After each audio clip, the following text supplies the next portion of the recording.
survivors, and Australian crews are now on the ground to help with rescue efforts and healthcare.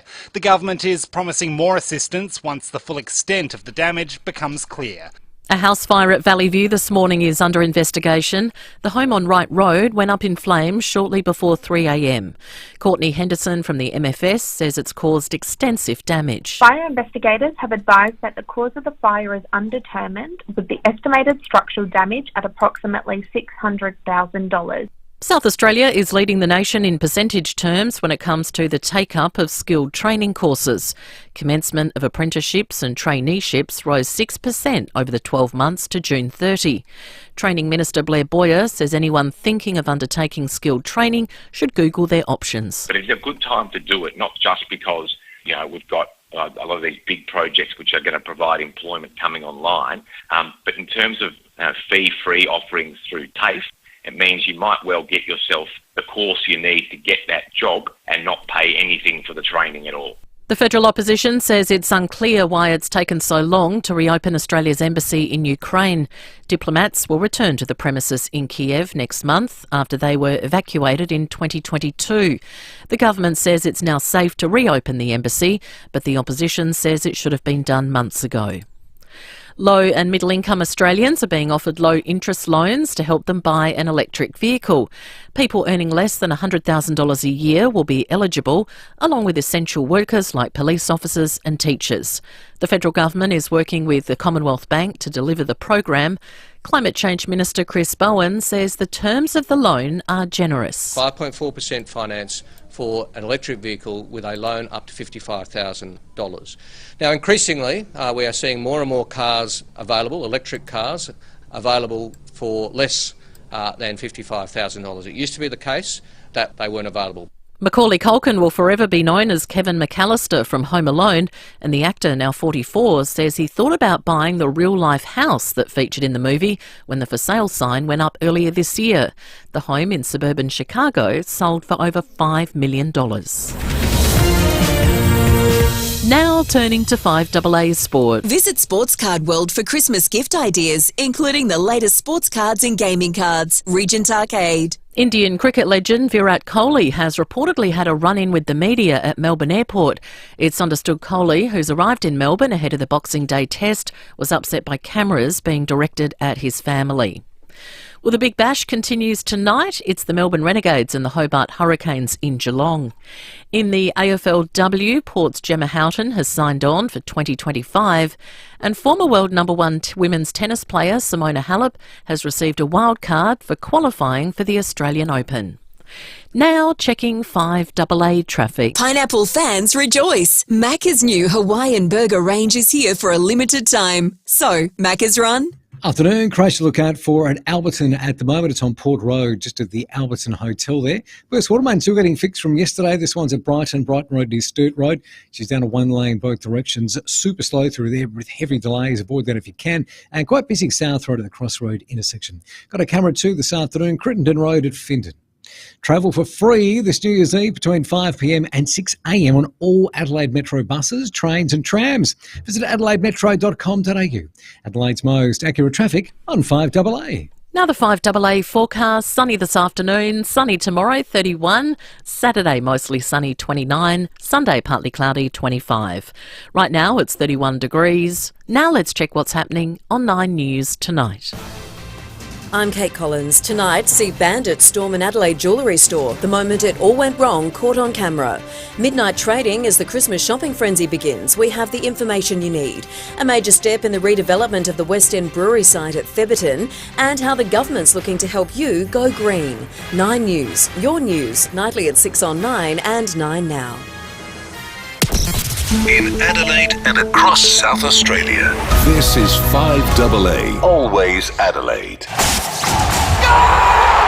The 5AA Sports Show. Get around the little bar! Stephen Rowe and Tim Jennifer. It's a beauty!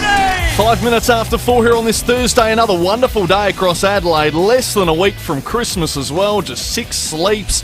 Rowie, unfortunately, still on the sick list. So you're with myself, Sam Tugwell, and the great, the one and only Scotty Camporreale. G'day you, Scotty. Hey, Tuggers. Good to see you again. We are good to be back. It's another great day. Counting down to the end of the week.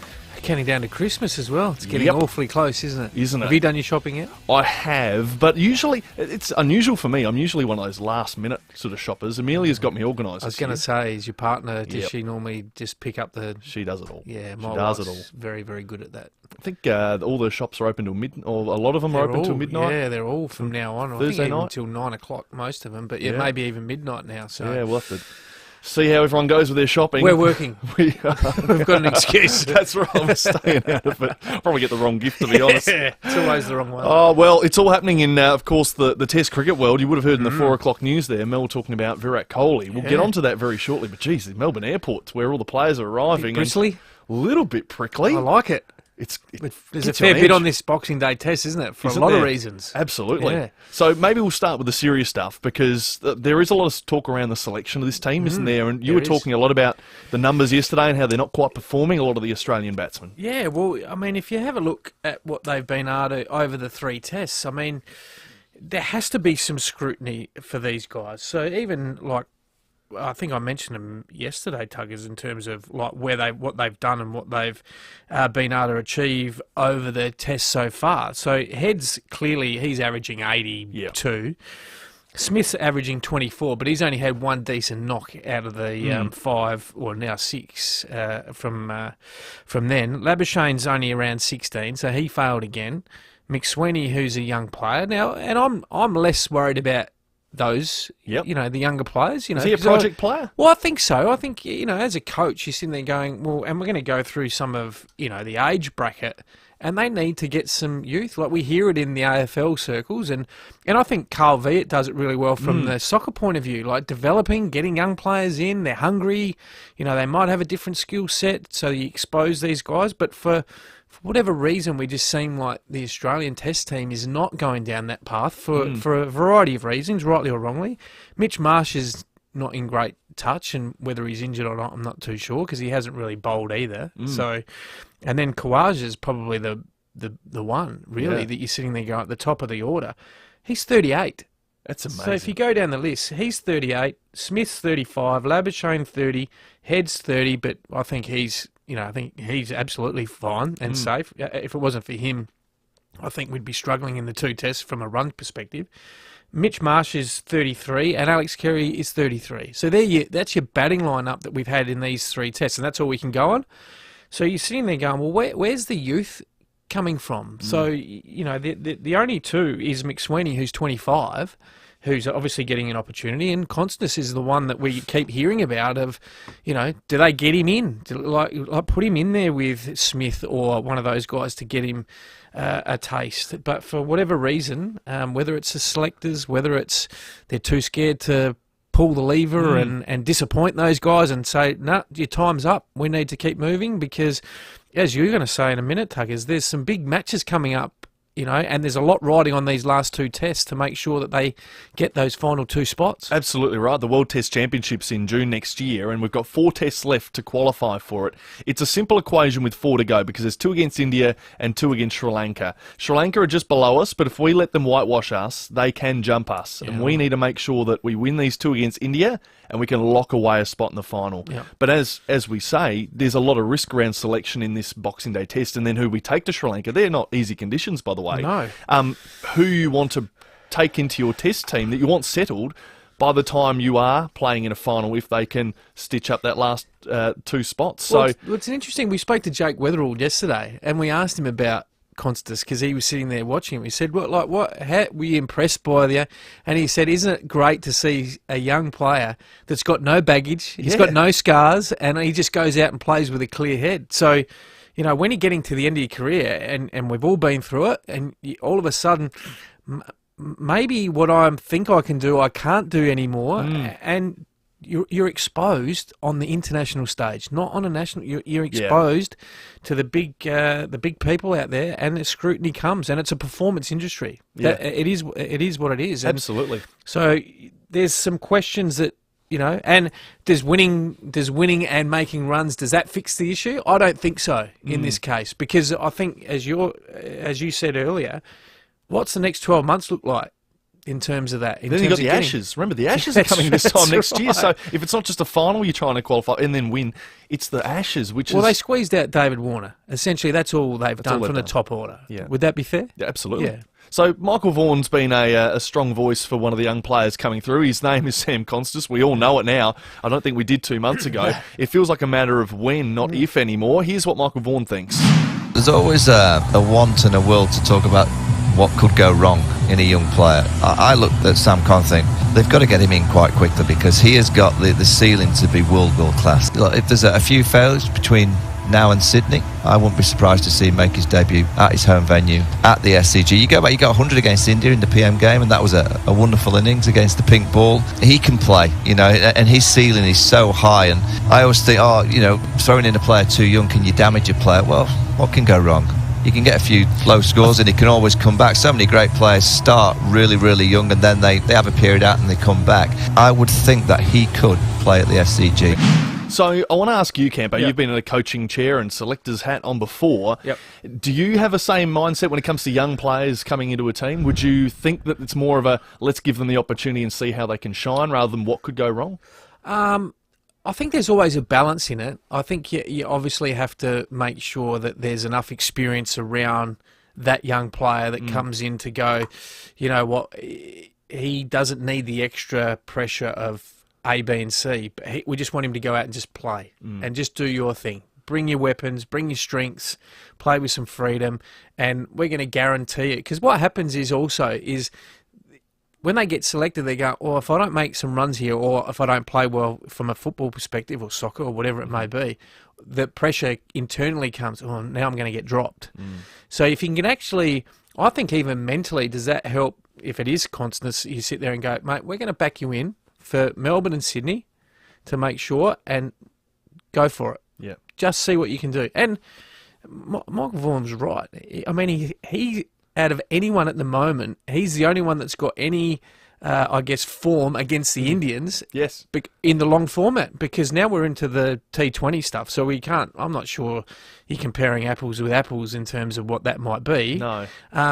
So he's the only one that's sitting there going, well, he actually has had a little bit of form against some Indians. Now, whether they all played and their best bowlers were bowling in that, I'm not sure.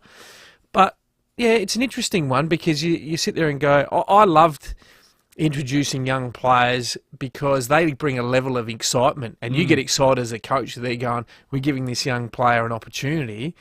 See what you can bring. Yeah. And just play. Don't worry about making mistakes. Don't worry about the end result. Just go out and just play on instinct and just do what you need to do, and then we'll chip off the edges around that. It feels like the conversation's getting a lot more serious around this guy, so maybe it is approaching that we see Sam Constas. Would you pick him? 8223 0000. Interesting other side to the story, which we were just talking around at the start. Yep. Buff Lehman had some real strong thoughts on the ABC around the selecting of the Australian Test team and whether players are being left to play too old. I think they play too long, a lot of players, or selectors aren't strong enough to actually stop players playing. So selection is the art, and that's where they've got to get to, I think. Maybe we actually are players playing too long. History shows in the last little bit, maybe they have been. I just know that I was too old. So if I knew that, and these guys are now pushing 38, 37, whatever they're pushing, and they can't see it because they're loving it, they want to play for a long period of time, but the next generation, what is the next generation? What are we doing? How are we bringing these new players in? Selectors have to be a little bit stronger, I think. Yeah, I'm actually trying to think back when Buff was the coach. You know what? I guess it was probably how long ago? Maybe 6 or 7 years ago. 6, yeah. Yeah. So you take 5 or 6 years off Stark and Hazelwood, and they were right in their prime, weren't they? Yeah. So he probably. I'm trying to think. Did he actually have to pull some levers on some experienced players? Maybe Michael Clark. Was it Michael Clark? Yeah, would have been would one. have been through that 2015 sort of era. I'm trying to think who else might be through there. But anyway... Mitchell Johnson? Yeah. Did he have to make some tough calls? I think he probably did over the... You always do as a coach. But it's always an interesting one as a player, knowing when your time is up. You know, because you never want to let go. You know, it's your life. It's been such a big part of your journey and who you are as a person. And you hear it all the time. You know, that's me. Now all of a sudden I'm not doing that. What does that look like? So you hang on for as long as you can. And there's been plenty of players that I've coached that you have some of those conversations with, but at the end of the day, sometimes you pull the lever for him, and some, like Sloaney, for example, he's made a decision based on some medical, and he goes, right, enough's enough. My health and my family is more important. But when it comes to form's always an interesting one. Yeah. Because we always correlate age with form. And it's not always true. I mean, you go the other way. Like Scott Pendlebury is arguably still playing at the top of his game. Paddy Dangerfield. There's some anomalies to that, but I think sometimes we do hold on a little bit longer than what we think. And as a selector, sometimes I know what I'm getting. Well, I know what they used to do, and I'll give them one more chance because I've got trust in them. They've delivered for me before, that's always an interesting conversation. But I think probably now it's a bit of a groundswell that we need to start looking to the future. Otherwise, we're going to have, maybe a half a dozen players that may retire in the next 12 to 18 months. And then it would be a cliff that we're jumping off of for Australian cricket. Just before we move on, so Paddy Cummins had a right of reply to Buff's comments, because Buff also said, as he followed on from what we just heard, that George Bailey is a little bit too close to the Australian team to make these hard calls. Yeah. He's emotionally invested. He cares about the players. And as you would potentially, he even played with a whole bunch of, I reckon, some of these during his playing days. Pat Cummins had his say last night. I don't know how that could be true. I think, there's so much more to picking a side than just looking at the internet. So I think going on with really strong philosophies, working with players, of course the most important thing is you do stay objective, and I think the selection panel are amazing at that. They've made some really bold calls over the last couple of years in all formats, probably bolder than I'd seen other selectors make over the previous years. So they've never been shied away from a tough decision. I think what George brings to the role is amazing, and I think you'd hear that from the guys in the side, but you'd also hear it from state guys and everyone outside as well. Interesting, you said there's been some bold calls. I'm not really sure what they are. Well, and the internet. I'm not sure if you're a selector and you're worrying about reading what the internet is saying. It's me. You've lost already. I'm not sure I ever made a decision in selection based on what I'm reading on social media, to be honest. You never hopped on Reddit or something before? No, because it was probably not flattering, Tuggers, over the journey. But, you get some right, you get some wrong. But ultimately, they've got all the data. It's not, the games now in any sport is got that much analytics to it that you could probably say yes and you can probably say no. But ultimately, we're sitting here 3 tests in saying, I'm not sure that those guys have been able to deliver. So, as we sort of started the show off with, at the Melbourne Airport today, Virat Kohli arrived with the Indian players to the airport. And I tell you what real prickly scenes because the cameras were there and all the news reporters wanted to get a little piece of every test cricketer walking through the doors off the plane. And Virat decided to take aim at one of the reporters in Channel 7's own Nat Ioannidis, who's just, I don't know, got the cameraman facing at the family as they come off the plane. Virat's got his wife and probably kids and stuff, and Virat's turned around and told her where to go, I suppose. Wow. And caused a little blow-up at the airport. Well, it's staggering, isn't it, really? I mean, sensitive? Well, maybe, but I actually don't mind it. On edge? I think they're on edge, no question. Maybe, back home, they're under pressure as well, the Indians as well, in terms of what they've been able to deliver so far as well. So, and he probably hasn't had the summer so far that he would hope, but, that's going to lead into our... little topic for today. So we're going to go media dust-ups. So sports people or reporters that have been back and forth in the public forum. And we've got a couple here. The first one you'll know. Okay. Well, I think you're out of line because what I saw some Dockers players go down off the ball. I'm sure there were as well. But did you have a message to your players in particular? What do you think? I don't know. You tell me. You're the coach. Well, I just think it's a silly question. Okay. We play within the rules. Yeah. What's your name? Mine? Yeah. Shane. Shane who? McInnes. Okay, that's the best question you can come up with after 2 hours of footy. You're quite brilliant, Shane. Rossi. I know Ross reasonably well because he coached me. He was the VFL coach at Carlton when I was over there, and I love him. I actually like his sense of humour. He's straight to the point. that one there, I actually had a bit of a giggle because if you know him personally, you know that he was angry. Yeah. No question. But that one, you're quite brilliant, Shane. It's like when I was watching it, I was laughing. But there's another, we've got a couple more, but we'll go Luke Beveridge. His clash with Tom Morris. Have a listen to Luke Beveridge, absolutely losing. You've got the nerve to ask me a question and even be here. So you've been preying on us the last 2 times. You barracked for Melbourne, Tom Morris. Been preying on us. You've been opening us up, causing turmoil within our football club by declaring our team well before it needs to be declared. Is that the way Fox want you to operate? Is that what you're doing? Is that the gutter journalist you want to be?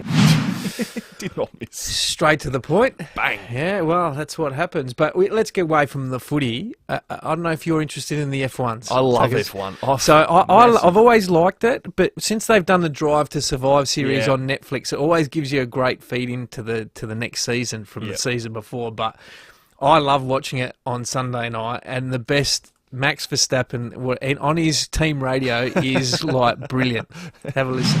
Yeah, these tyres are already vibrating like I flat spotted for 300 metres. We'll monitor those vibrations, Max, and we'll call you in if we start to get a little bit too concerned. What a joke, mate. I can't even see where I'm going, so much vibration. Understood, Max. Well, if it's a safety concern for you, we're happy to box. I'll just visit the dentist after the weekend. That's brilliant audio.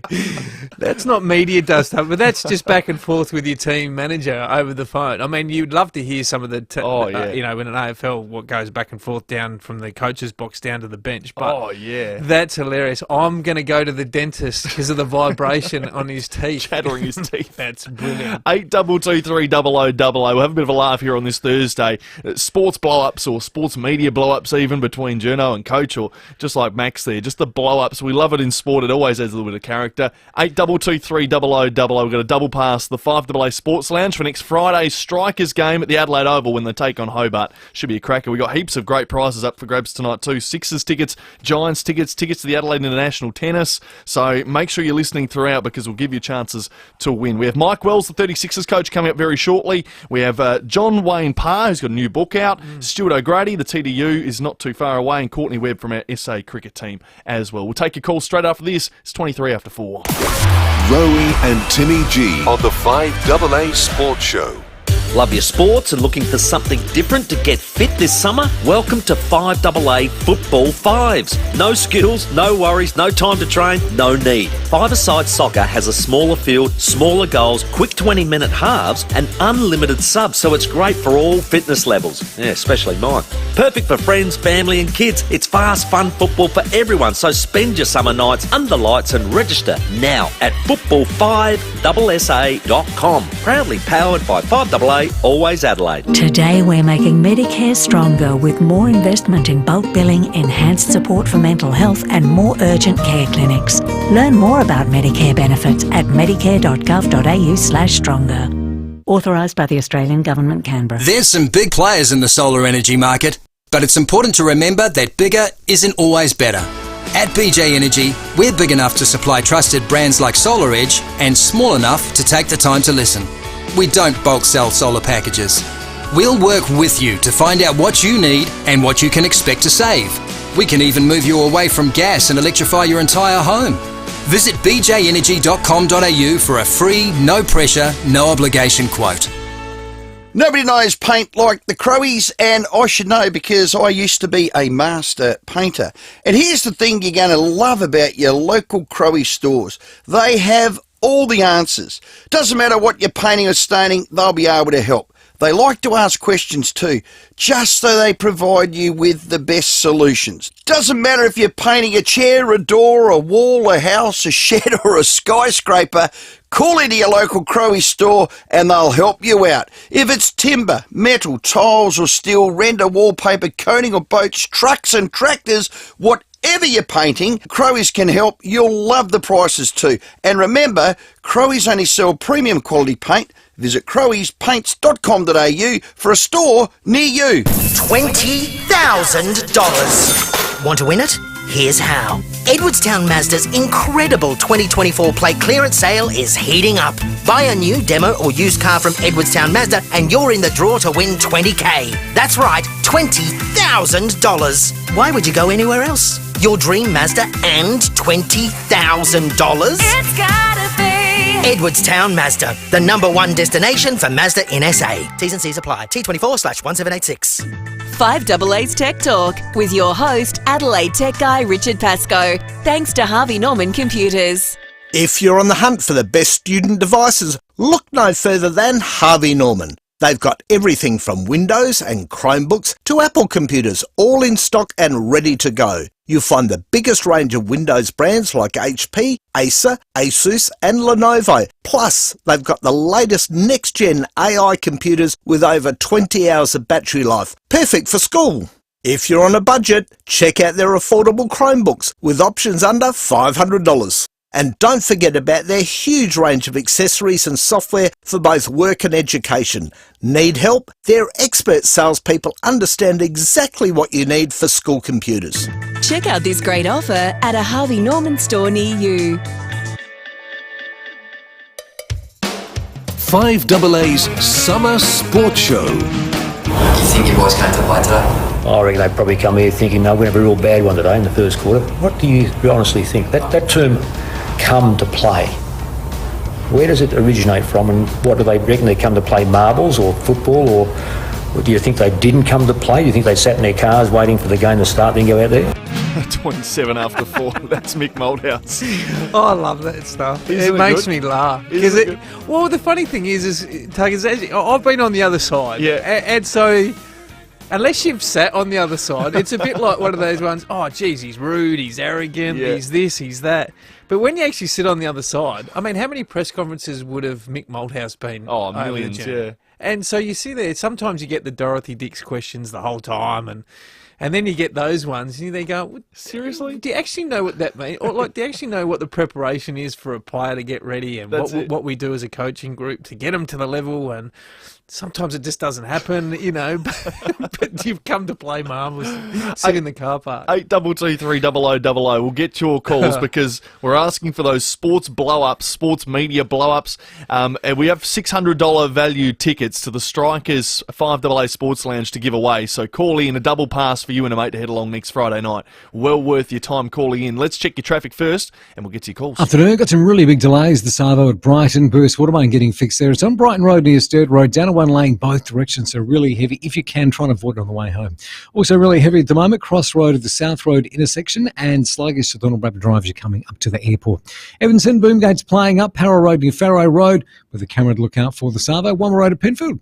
Enjoy 20 times Flybuys points on selected drinks at Liquorland, like a 750ml bottle of Johnny Walker Black Label 12-year-old Scotch whiskey. Offer ends Tuesday. Choose to drink wise, T's and C's apply. Adelaide's most accurate traffic on 5AA. So at 28 after 4, we've got a couple of unique homestyle food texts to get through here. We've got a couple here. So people will remember this because it's Eddie Maguire. Oh. The media dust up when Tony Lockett threw his crutch at him. That's right. I just went to the hospital expecting no one to be there. You know, I was a bit disappointed and a bit down in the dumps, I suppose you call it. I'd just seen my season come to an end. And, you know, the last thing I wanted was someone or some crew or whatever annoying me, trying to, you know, take pictures of me hopping into hospital on crutches and all that. And, you know, it just got a little bit too much. People running in front of me, taking photos of me and all that. And I guess, you know, it was one of those things that just happened. I tell you what, if you look at the footage, people at home, get on YouTube and have a look at it because it was an absolute dart that he threw. I mean, it was probably a 5-foot crutch and went over the top of his dad's shoulder and hit the cameraman right in the ribcage. I just got him at point on. It was a on. dart, absolute dart. That's a shock. I wouldn't have been going anywhere near Tony Lockett if he was a little bit angry. But there's another one, Mark Thompson. Bomber Thompson, yeah, Geelong coach, when he had a crack at some of the journos in a press conference. I think we got the audio. I thought there was far worse players last week than Brent Otten's playing the game. And for some silly reason, you people want to assassinate him, and it's just rubbish. You people. All of you. All of you. It's just rubbish. Leave him alone. Oh, scathing. That's the coach backing his player to the hilt, isn't it? Oh, yeah. He's left no oxygen in that room. Even when he was trying to talk, he goes, All of you. All of you. Like, So- I mean it. Yeah. Every single one of you. Yeah, I wouldn't want to cross him either. No, I don't think so. Keep your calls in, 8223 and we've got your unique homestyle food text to read out as well. 4:30, we've got the headlines coming up now. Very shortly, 36ers coach Mike Wells to join us. I don't know where I'd have been if it wasn't for the Hutt Street Centre. This is Kingsley. I love it. It's great there. Yeah, it's fantastic. They've been absolutely brilliant, and they're kind. Hutt Street do their absolute very best to make sure that these people are cared for.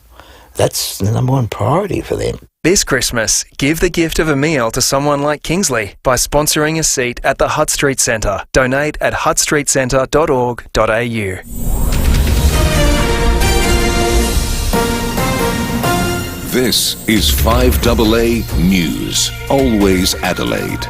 Good afternoon, Mel Usher with the latest news headlines. Low and middle income Australians are being offered low interest loans to help them buy an electric vehicle. There are calls for facial recognition technology to be deployed in more retail stores amid concerns workers are being subjected to violence. 2 more rescue flights have been scheduled to bring Australians home from Vanuatu. And in sport, Virat Kohli has been involved in a heated clash with reporters at Melbourne Airport after arriving ahead of the Boxing Day test. Now checking 5AA traffic. Pineapple fans rejoice. Macca's new Hawaiian burger range is here for a limited time. So, Macca's run. Afternoon, got some really big delays this Savo at Brighton. Burst Watermain getting fixed there. It's on Brighton Road near Sturt Road, down to one lane both directions, so really heavy. If you can, try and avoid it on the way home. Also really heavy at the moment, Cross Road at the South Road intersection and sluggish at Donald Bradford Drive as you're coming up to the airport. Evanston, Boomgate's playing up, Parra Road near Farrow Road with a camera to look out for the Savo. One more road at Penfield. Enjoy 20 times Flybuys points on selected drinks at Liquorland, like a 750ml bottle of Johnny Walker Black Label 12-year-old Scotch Whisky. Offer ends Tuesday. Choose to drink wise, T's and C's apply. Adelaide's most accurate traffic on 5AA. The 5AA forecast, clear tonight down to 18, sunny tomorrow 32. Right now it's 31 degrees. We'll have more news at 5 and as it happens on 5AA. Hi, I'm Tim Angove from Supercraft Bedding. We're a small batch manufacturer of high quality mattresses. We decided to advertise on 5AA. Whilst discovering and chatting about our journey and our history, it was mentioned to us how cool it was that we'd made a mattress for the Queen. We never thought of exploiting it, but Creative really wanted to bring that to front of mind. It certainly brought us a lot of sales, but also a few giggles along the way. When people were commenting and quoting our ads, we knew that it was 5AA that were really assisting our sales. I highly recommend small businesses, especially, to get in with 5AA. They're very much South Australian, just like us. To get your message out there and grow your business, visit 5AA.com.au and hit the Advertise With Us link for more information. Foodland stores are local, independently owned supermarkets with over 90 stores across South Australia. They are indeed the mighty South Aussies.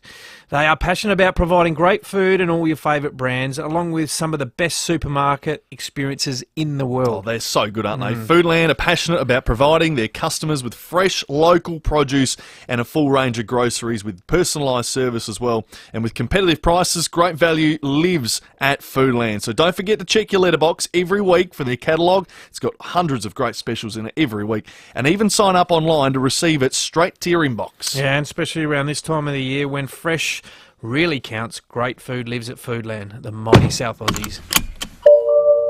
Welcome aboard the Kia EV5. Today's electric drive range is approximately 555 kilometres. Speed and navigation are displayed on the driver's windscreen. Refreshments are available from the chilled storage tray in the back seat. For now, sit back and enjoy the Kia EV5. Find out more at kia.com.au. Kia, movement that inspires. 5AA's Summer Sports Show. Campo in with Sam Tugwell here at 26 minutes to 5. We have John Wayne Parr coming up a little bit later on tonight. Stuart O'Grady as well. We have the TDU to talk about. That is right around the corner, less than a month now. And of course, your calls, 8223 0000. We'll get to all those very shortly. Any unique homestyle food texts just before we get to Mike Wells, Campo? Well, this is probably not a bad one. I knew it was time to stop playing cricket when the kids I coached as juniors started telling me what I was doing wrong when I got out. So it certainly changed from there. What else is there? Campo and Sam. Can't go past Sam McClure and Caroline Wilson around the Adelaide Crows camp controversy when the fallout. They're probably the main ones at the moment, so keep them coming in. Well, Campo, of course, we love our 36ers, and they are travelling a little better than they were maybe a week ago after a win on Sunday, which was, or Saturday night, rather, which was fantastic for them, but a big weekend of games coming up for them, and it starts on Saturday night when they head to John Cain Arena against the South East Melbourne Phoenix in unusual conditions. There's no roof this time. Open air game. Yeah. This is a lot of fun, these ones. Well, for a few air balls, will there be? Or I'm not sure. They'd be better than that. Maybe for the opposition. Let's get the experience of our coach, Mike Wells, from the 36ers. Mike, thanks for your time. Yes, sir, guys. Thanks for having me. Hey, 30 years in basketball and the NBA and everything, you've seen it all, but maybe not this. There's always time for a first. Open air basketball. What are you looking forward to? Yeah, it's kind of how we grew up playing the game, right? I mean, we played outside in the park. I mean, it was always open air. So I don't really know what to expect. I mean, I just focus on the court and stuff, but it should be a pretty cool experience to be inside an arena and have the roof open, I guess.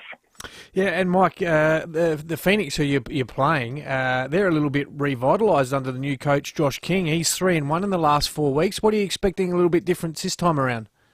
Yeah, I mean, they've done a really nice job. I think they're probably playing as well as they've played all year.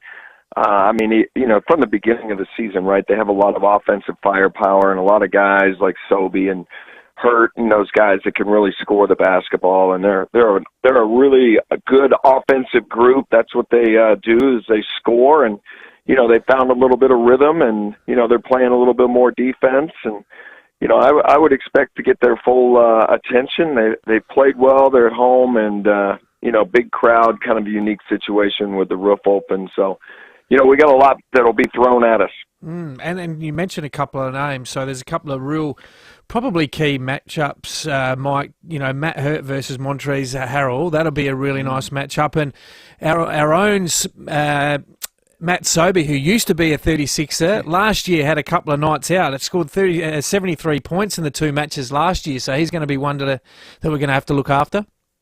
Yeah, I mean, Sobey has always been a really talented offensive player, right? I mean, he's an aggressive scorer, and we'll have to pay special attention to him, particularly in this game. And I think he'll probably come out fast and really try to get them going. We'll have to try to, with all great players, try to break their rhythm a little bit, try to get them to play a little bit uncomfortable, and hopefully take some shots that just aren't in their rhythm a little bit, and try to keep them in a crowd, so to speak, right? And Matt Hurt's a talented offensive player, and gets to his offensive game, and hopefully that matchup with Trez. But we also have two other really talented bigs, and Jarrell Martin, who's playing a lot better, and Isaac Humphries, and I think we have three bigs, and the three best bigs in the league, and how they kind of establish themselves. And we've been playing better and better with that group now that we got Trez back, so it should be a really, really good matchup for our bigs. Yeah, and you talk about the offensive power that the opposition have for you on Saturday night ahead. So your last game against New Zealand, your last quarter defensively was just fantastic. How proud were you of that quarter, and maybe what you've seen in that quarter taking forward defensively for your team?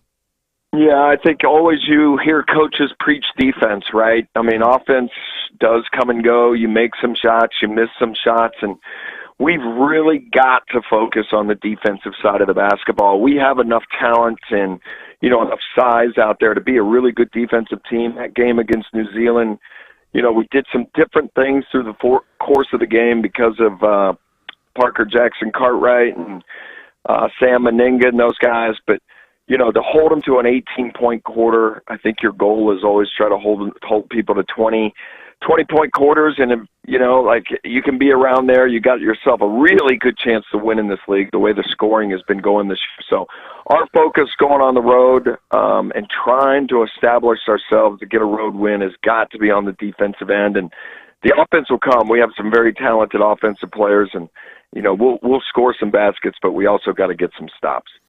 Yeah, and you mentioned that the away wins, Mike. You're 6-3 at home and 1-5 away. Really important, I guess, for the confidence of the group. If you get to the pointy end of the season that you have to travel, that you've got the confidence to get it done away. Yeah, I mean, you feel like this group has got enough experience and enough talent that we could win at home or on the road, but, we got to do it. At the end of the day, you got to win on the road, and, 8 of our last 14 games are on the road. So, we're going to be on the road. We absolutely, if we want to achieve any of the goals that we put out there this year and have a successful season, have got to win games on the road. And to me, there's no better time to start than Saturday night, which then set us up for, a fun holiday weekend with a Christmas Eve game at home against Brisbane. And, you follow that up with Bryce Cotton and Perth coming back in here with some unique challenges there. So I'm excited about Saturday night. I think the group is, and we'll see what happens. Yeah, and most of the time as coaches, we always learn more from our losses, don't we, Mike? But what have you learnt from this group in your short time as being the senior coach? Yeah, I've learned so much about the group as the years gone on.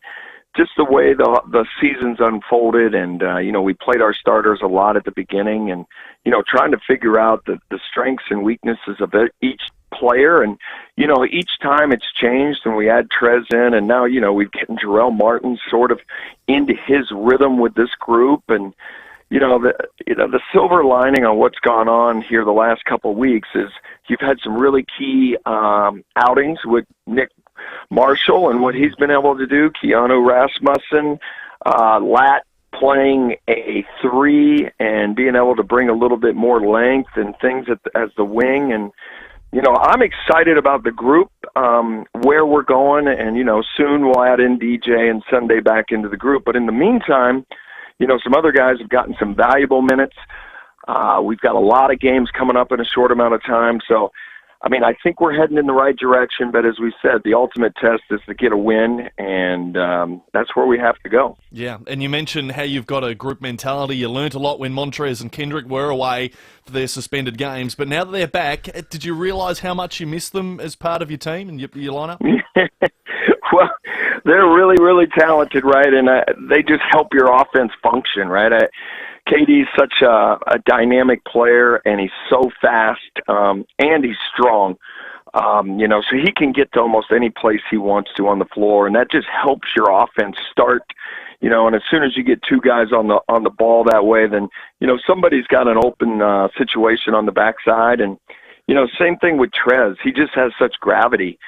People pay attention to him on the floor, off the floor, wherever he goes. People are watching him, but he helps our offense go because people are going to run double teams at him, and they're going to try to put him in a crowd. And you've got to have guys on the backside that are in a good rhythm and a good space, offensively. And I think that's where guys like Nick Marshall and Lat and these guys have really, really stepped up and been able to make some big shots and make plays, off of closeout situations. And that should be nothing but a huge plus for us. Yeah, absolutely. Well, just 2 players that won't be featuring, unfortunately, and you mentioned them before, DJ and Sunday.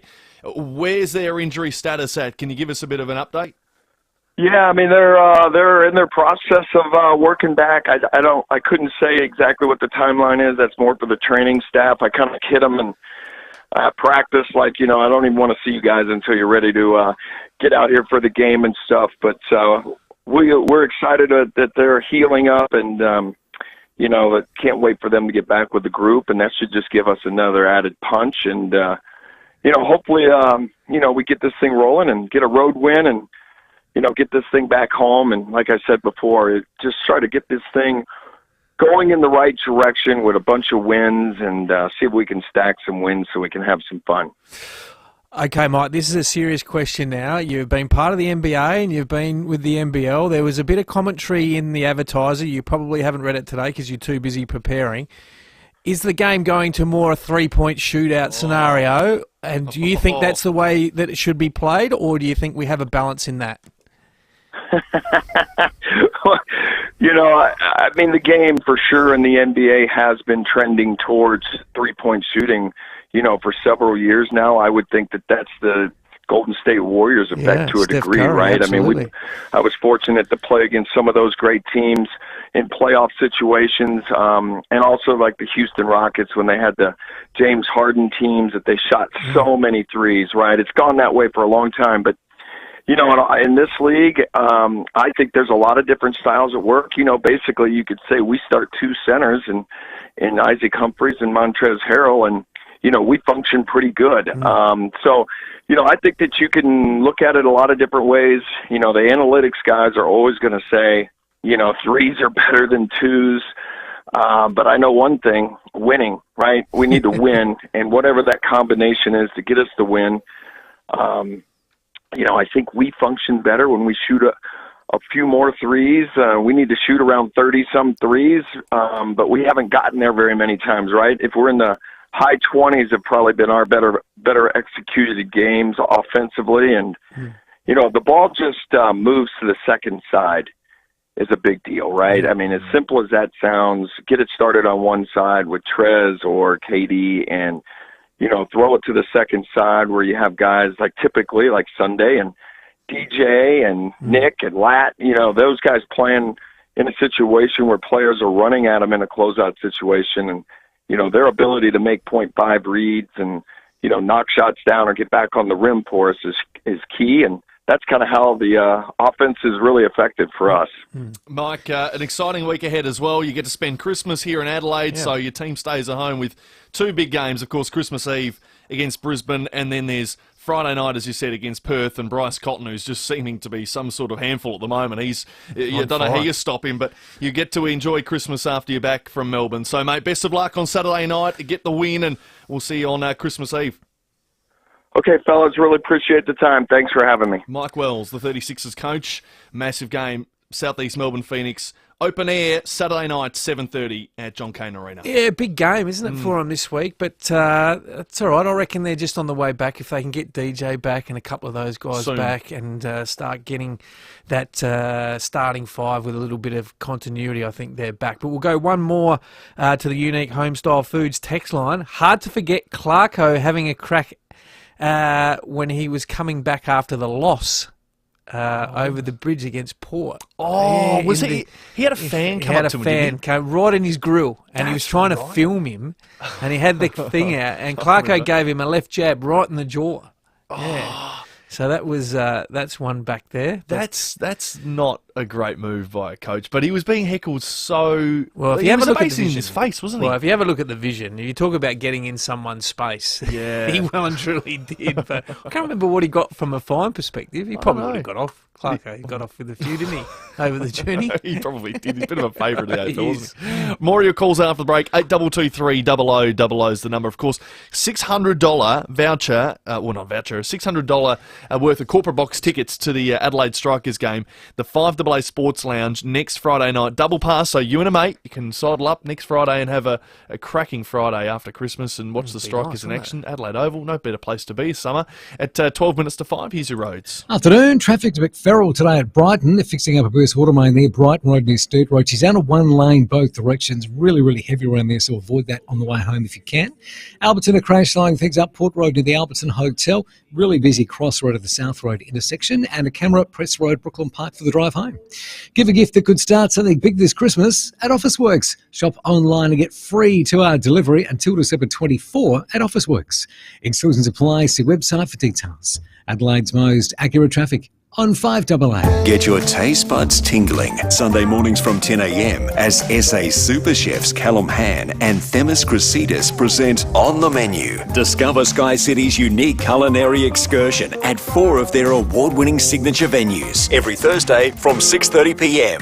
5AA's Tech Talk with your host, Adelaide Tech Guy Richard Pascoe. Thanks to Harvey Norman Computers. If you're on the hunt for the best student devices, look no further than Harvey Norman. They've got everything from Windows and Chromebooks to Apple computers, all in stock and ready to go. You'll find the biggest range of Windows brands like HP, Acer, Asus and Lenovo. Plus, they've got the latest next-gen AI computers with over 20 hours of battery life. Perfect for school. If you're on a budget, check out their affordable Chromebooks with options under $500. And don't forget about their huge range of accessories and software for both work and education. Need help? Their expert salespeople understand exactly what you need for school computers. Check out this great offer at a Harvey Norman store near you.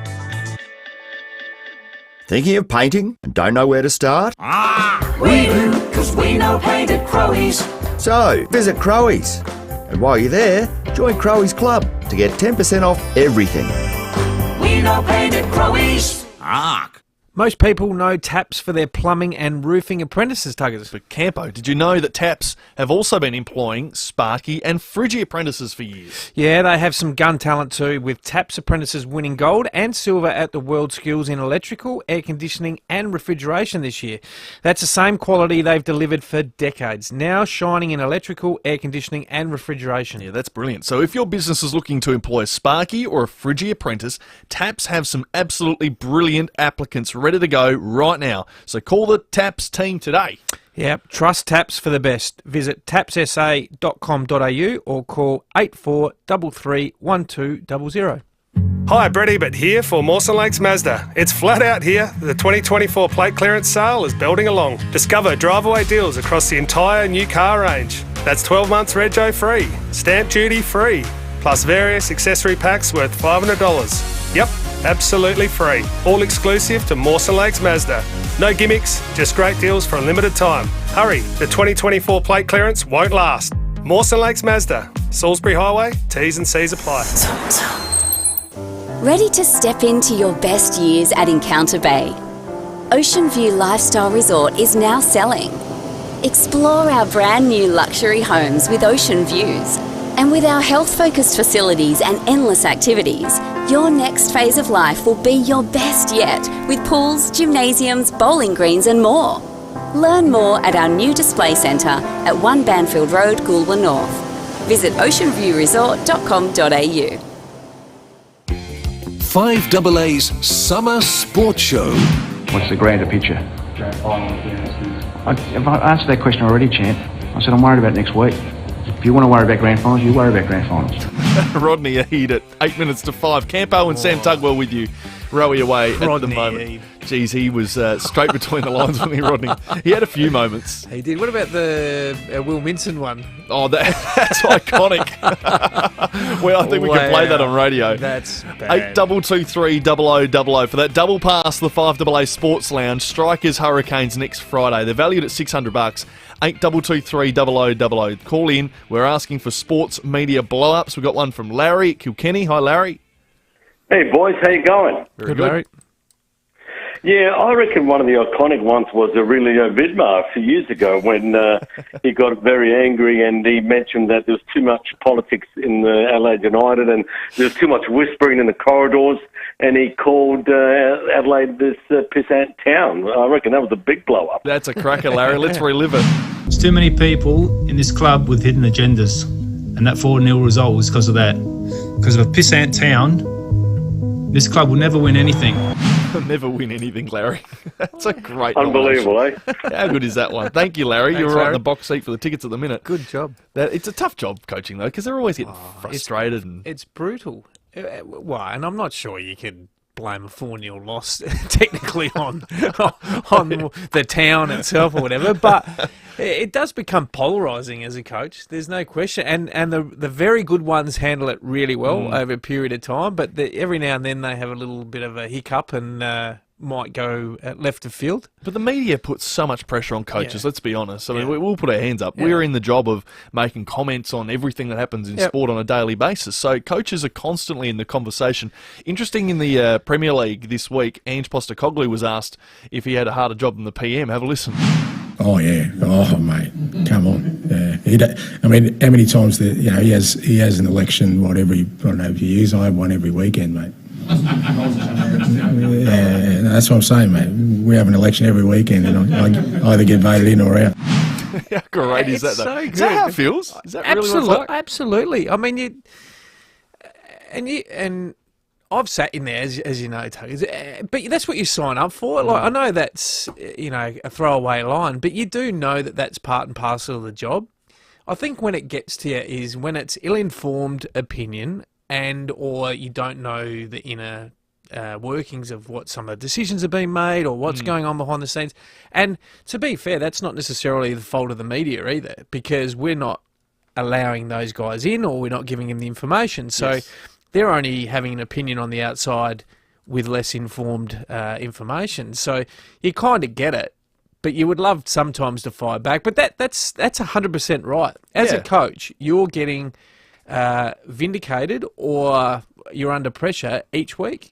Oh, can I defend the media just for 1 second? I know this isn't going to be a popular take, but do you think putting your coach's hat on, being inside the four walls of a club, when the club doesn't give the information clearly or transparently, and they try to hide a few things, and then the media gets cynical because, well, what you're telling us, we can't fully believe it, or maybe what you've told us isn't the full truth, or things like that, and then there's opinions made on the back of stuff like that isn't actually provided the full truth from the club. Do you think that hurts the club in its own way? No, absolutely. But I guess in anything, even in business, like take the sport away from it, in business, you're not privy to everything. Piece that goes on. So there's always going to be some assumptions made for whatever reason on your bottom line, in your balance sheet, all those stuff, all those things. But these assumptions are just more public, aren't they? Yeah, correct. And I guess it's more emotive as well, because supporters pay their money, they want to know, but sometimes you need to keep stuff in-house,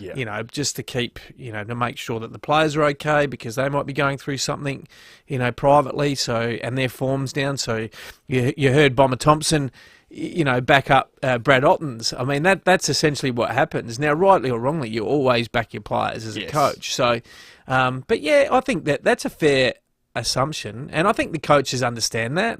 But there's also a line too as to how much information you do give. That's right. I think we get I think we're better at it, and I think everyone sees through the smoke and mirrors now better than they ever have. Whereas before, I mean, we were talking about it yesterday, the old hamstring awareness. Oh, either you've done it or you haven't. It's still going to be a mystery forever. The awareness. Surely we don't keep running with that. At 3 minutes to 5, we'll keep taking your calls after the news. 8223 0000. We're also going to relive one of the great Where Are the Nows of the year. Really enjoyed this one. Eddie Fry after the news.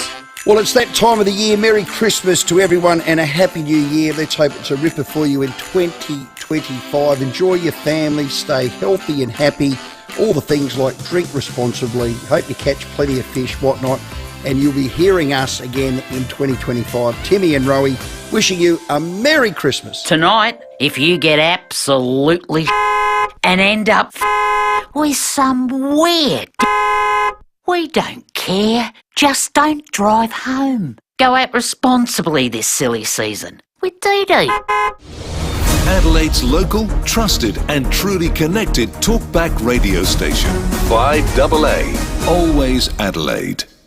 Be a part of something bigger. Adelaide United versus Sydney Football Club. December 20. Coopers Stadium. Get tickets at adelaideunited.com.au. Adelaide United. The People's Club. The best part about getting away this Christmas is sitting down in a comfy chair, which is why TJM is having an epic Christmas sale with up to 60% off selected camp chairs. All right, so you got to plonk yourself down, Campo, in the ultra-comfortable Ferenz Camp Chair Recliner. How good is this? So This the sounds chair, good. it features 7 adjustable reclining positions. I didn't even know you could have that many reclining positions to suit every need. Also, adjustable head cushion and extra padding for maximum comfort. Now, just when you thought it couldn't get better, was $165. It's now $79. Wow, I'll probably fall asleep in 7 of those reclining positions. Or how about the Fort 180 camp chair? This is extra strong, heavy-duty folding chair, is built to last. It provides comfortable support and has a convenient side table just to rest your drink or a little cheese platter, rated to a massive 180 kilograms. That was 139, now 49. That's ridiculous pricing. Now, there's also the Duro 180 camp chair. Just don't forget this, because this is also just as good. Spacious, sturdy, comes with its own carry bag. It was $159, all the way down to $59. Yeah, carry bags are important, so they don't sort of move around. But get into TJM now for up to 60% off a selected range of camp chairs. Head to TJM Nailsworth and Ranella. Limited stock available before Christmas. At Complete Care, we're more than just a care provider, we're a family. As we celebrate our 10th year, our mission remains the same, to empower our specialised team of carers and client service managers to help our seniors live independently. We provide personalised services including cleaning and home maintenance to social support and transportation. We look after you like family, offering a warm, caring touch that sets us apart. At Complete Care, we're the company with heart. Complete Care with a K. Don't miss Cheapers Chips Chippy Rewards Super Sale this weekend. Cheapers Chips. Members get up to 30% off fantastic deals like 40% off Christmas dress-ups, 20% off Christmas lights and animated, garden ornaments, outdoor furniture, pet beds, roll-up blinds and shade sales. Not a member? Sign up now online at cheaperschips.com.au or sign up in store before you purchase. Don't miss Cheapers Chips Chippy Rewards Super Sale. Live cheaper this Friday to Sunday with Cheapers Chips. The news and information that matters. This is 5AA News. Always Adelaide. Down to 18 tonight, sunny tomorrow 32. With the 5 o'clock news, I'm Mel Usher. 2 teenagers aged 14 and 17 have been charged over a fight in the CBD yesterday that went viral. Police were called to King William Street just after 1 after reports of a group of youths fighting. Patrols attended, however the group had left the area prior to their arrival. Operation Meld detectives viewed CCTV footage of the incident and following an investigation they located and arrested 2 teenagers at a Blakeview address this morning. A 17-year-old boy from Adelaide has been charged with aggravated affray and 5 counts of breach of bail. A 14-year-old boy from Blakeview charged with aggravated affray, property damage and 6 counts of breach of bail. They'll spend the night in custody and front the youth court tomorrow. Police are reminding motorists it's a dangerous time on the roads. 82 lives have already been lost and 810 people seriously injured in crashes this year. Superintendent Shane Johnson doesn't want to see that rise as people head away on holiday. As with all holiday periods, there can be an increased amount of traffic, especially our rural roads. With more drivers on the roads, this means we should be all taking extra care to pay attention to the road and ensure that we all arrive safely.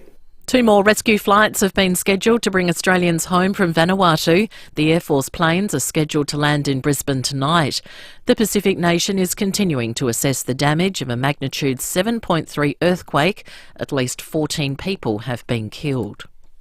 The Coalition says the reopening of Australia's Ukrainian embassy ends an embarrassing saga on the world stage. More from Zach De Silva. Australian diplomats will return to Kyiv next month after nearly 3 years working in neighbouring Poland. They were evacuated shortly after the Russian invasion of Ukraine, and Foreign Minister Penny Wong says it's now finally safe to reopen our embassy. In the coming months, our embassy will be fully operational. But the opposition believes the move could have been made much earlier. Liberal Senator Simon Birmingham says other nations reopened their diplomatic posts years ago. Penny Wong herself seems unable to explain why it took so long. Australia is also announcing millions of dollars in new economic support for war-torn Ukraine.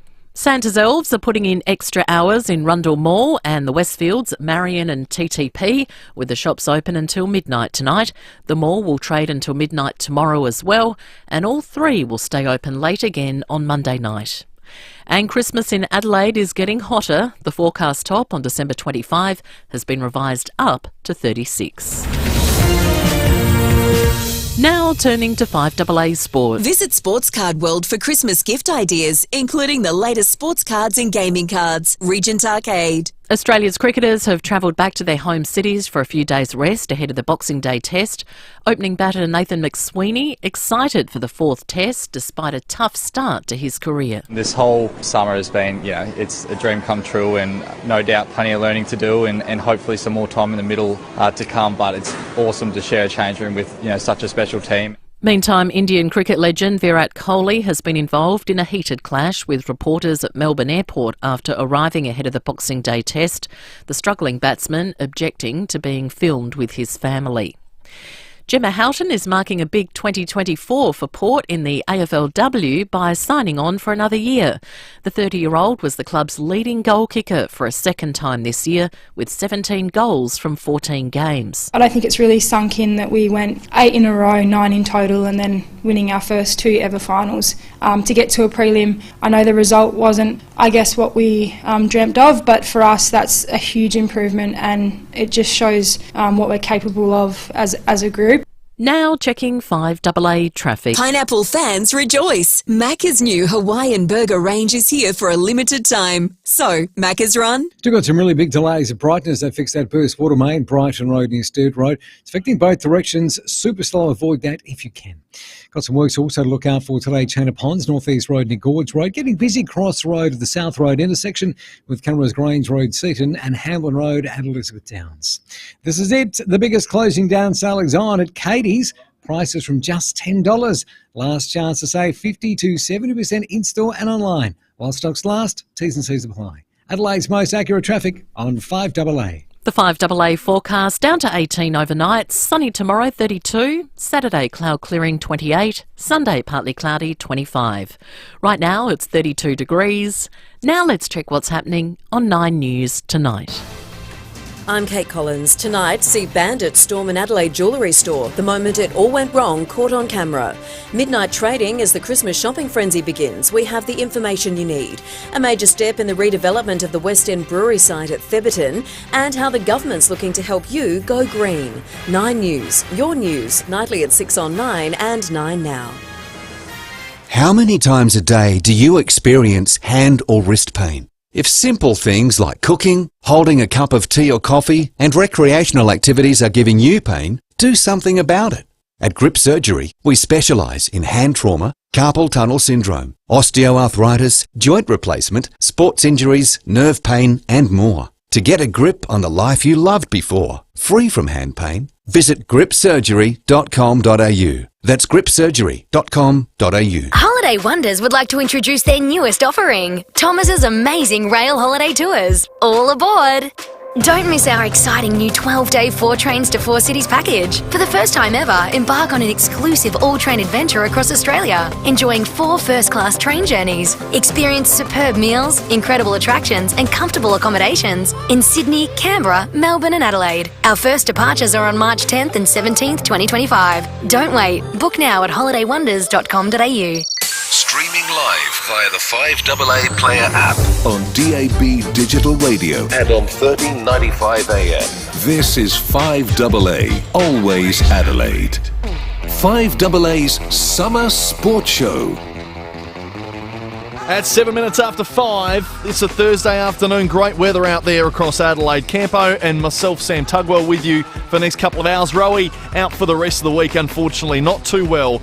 Coming up on the show, John Wayne Parr's going to join us. New book out, of course, the Aussie fighting legend. We have Stuart O'Grady, the Tour Down Under race director. We are under a month away from the start of the cycling. And we have Courtney Webb from our SA women's cricket team to join us as well. And you would have heard us chat with Mike Wells earlier, the 36ers coach. Big game tomorrow night against the Phoenix. Well, we have tickets to an even bigger game here in town. Christmas Eve, we have a double pass to get you along to that Sixers game as they take on the Brisbane Bullets. 8223 First caller through right now, you can have that. There is only a handful of tickets left, I've heard. Only about 100 tickets left. So get in now. They are hot tickets to take. 8223 Now, Campo, all this week we've been reliving some absolutely brilliant chats, compelling, interesting, powerful, raw, emotional, and our next guest was one of the great Where Are They Nows of the year. The 5AA Sports Shows, Where Are They Now? Past legends, past glories.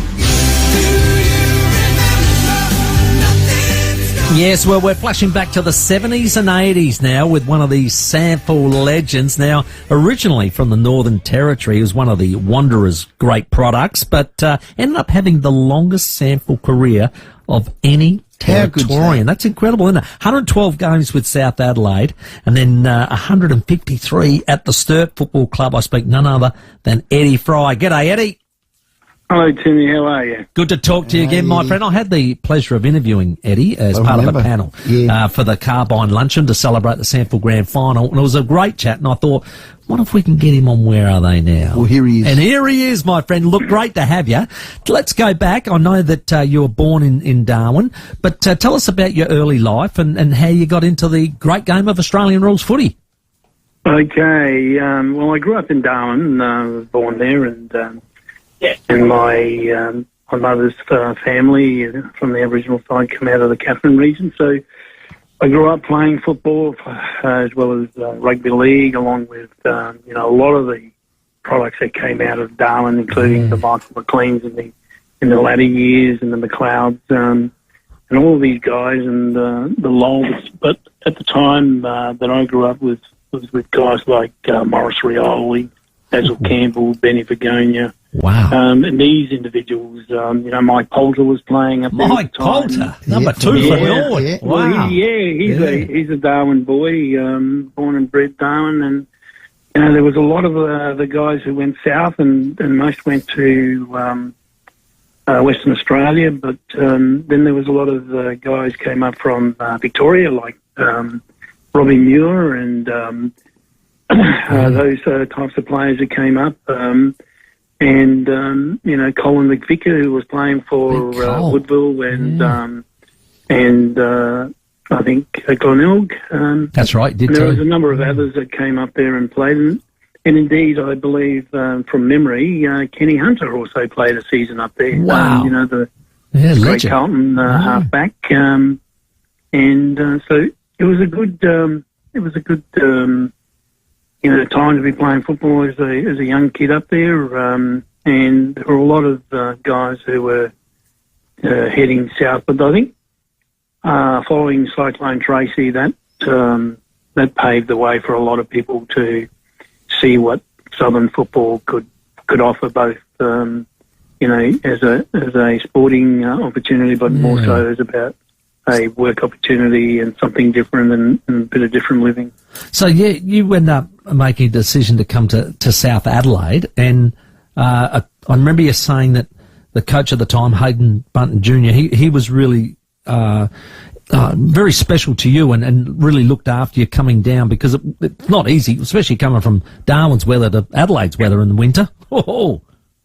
Yeah, and I leaving South when I did in 1980 was not an easy thing. So Hayden and his partner Maggie were effectively like my parents. Mum had on her way back to Darwin, coming out of Sydney after people were returning to Darwin, she had to sign a form because I was only 17. I think you were only allowed to play footy unencumbered by any sort of clearances as a 19-year-old from memory, and she had to sign this document and she wouldn't do it. And we met her at the old Adelaide airport, and I remember, I can still recall, she was in tears. She wanted me home. I was still a baby and I was still a child. And but Hayden and Maggie had convinced her that they would look after me, and they did. I lived with them for 2.5, nearly 3 years, and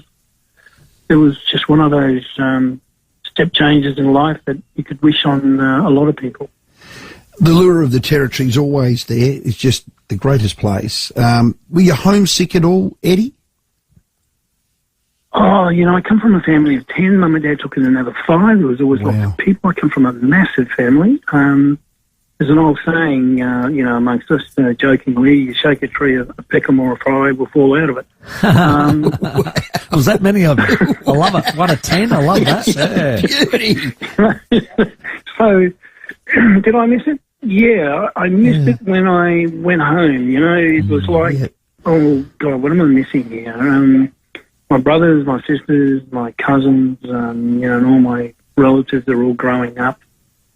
Darwin pre-cyclone was a really tight-knit community. Yeah. Doesn't matter whether it was Indigenous, non-Indigenous, Chinese, and then there was an influx of Indian-type people coming into the territory, and obviously non-Indigenous people. But we had a good life. I mean, it was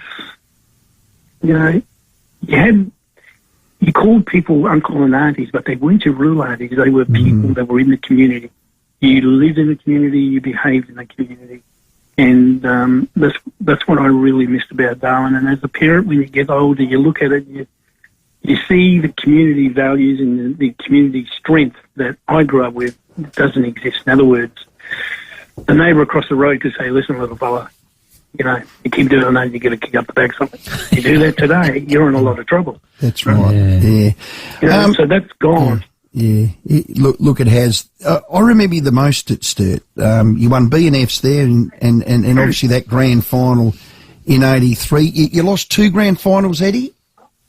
79 and 83. Yeah. Yep. Oh God. But it's just one of those things. 79 was you couldn't ask for worse conditions, but Port settled down into it. They were better on the day, and they deserved the win. The game with West Adelaide, again during the season, if you go back and have a look at it, Westies didn't come within a ball's roar of Sturt. I remember, I think we beat them in one game by 10, about 15 or 17 in the next, where Davies kicked 15, and we went to a grand final and they dished us up. So go figure. So what really matters is what happens on the day. How turned on you are, and how committed you are to doing the things that enabled you to get to a grand final. You're a real, I would class you, back in the day, I think they used the name utility. You could play just about anywhere. Quarterback, yeah. What was your favourite spot that you liked playing, Eddie? I still like playing centre, but it's you have to be of a certain temperament, I think, to want to hold centre all the time. If you want to be on the ball, your brain's got to be on the ball all the time. Yeah. And where if you're on a half back, which I seem to do a lot better, or if you're at half forward, you could you could change your mindset to a different setting. So if you're on a half back line, you've got a defensive attacking setting, where if you're on a half forward line, you've got to lead, turn, and go, and kick. Where you've got to rely on players being able to kick into an open space. And back then, if I can make the distinction between what I see today, but I got to tell you, I think during this last grand final, this last AFL grand final, I don't think I've seen more kick through the lines and running through the lines than I saw in the modern AFL football than I did in that grand final. Yeah. I mean, Brisbane just ran through the lines, they kicked through the lines. Look at the guys that were taking those marks in the goal square. I mean, when were they ever happening in the last 15, 20 years in the modern AFL? They're getting deeper. Getting deeper with those entries. And they were kicking deep. The young, what was his name, Archie, took that screamer on the edge of the square. Played a good game. I can't remember the last time. Because they were just pumping the square. Now, I was going to ask you about a few names that you would have played with. Now, firstly, at South, blokes like Stewie Palmer, Baines, the Brooksby twins, Slats, old Slattery, Nailey, and Sturt, of course, Rick Davies, Neil Craig, Michael Graham. Gee whiz, there's some good names. Paul Bagshaw, Paul Bagshaw, what a legend. Yeah, God, Kenny Whelan when I first turned up. Colin Casey, Wow.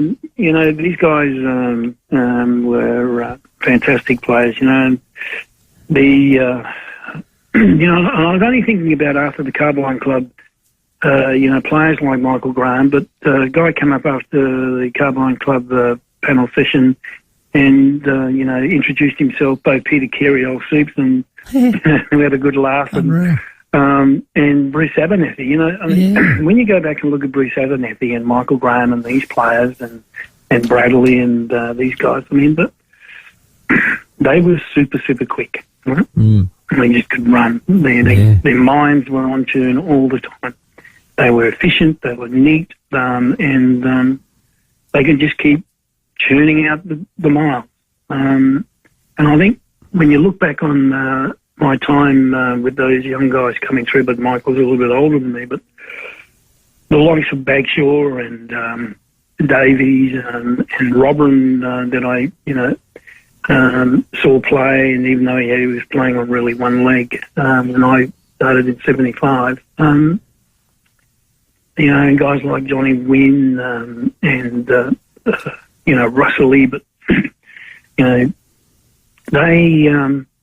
just had masterly control of the ball, and I think there's I get into some of these discussions at times, and people say, "Oh, if these guys were living today and playing in today's world, would they be, just as good?" And I said to myself, and I've said to a lot of them, I said, one, they're going to have to all grow about half a foot. Yes, yes. And they've got to take on this gene structure, which is born out of athleticism. Yeah. And today's modern football is a very athletic individual.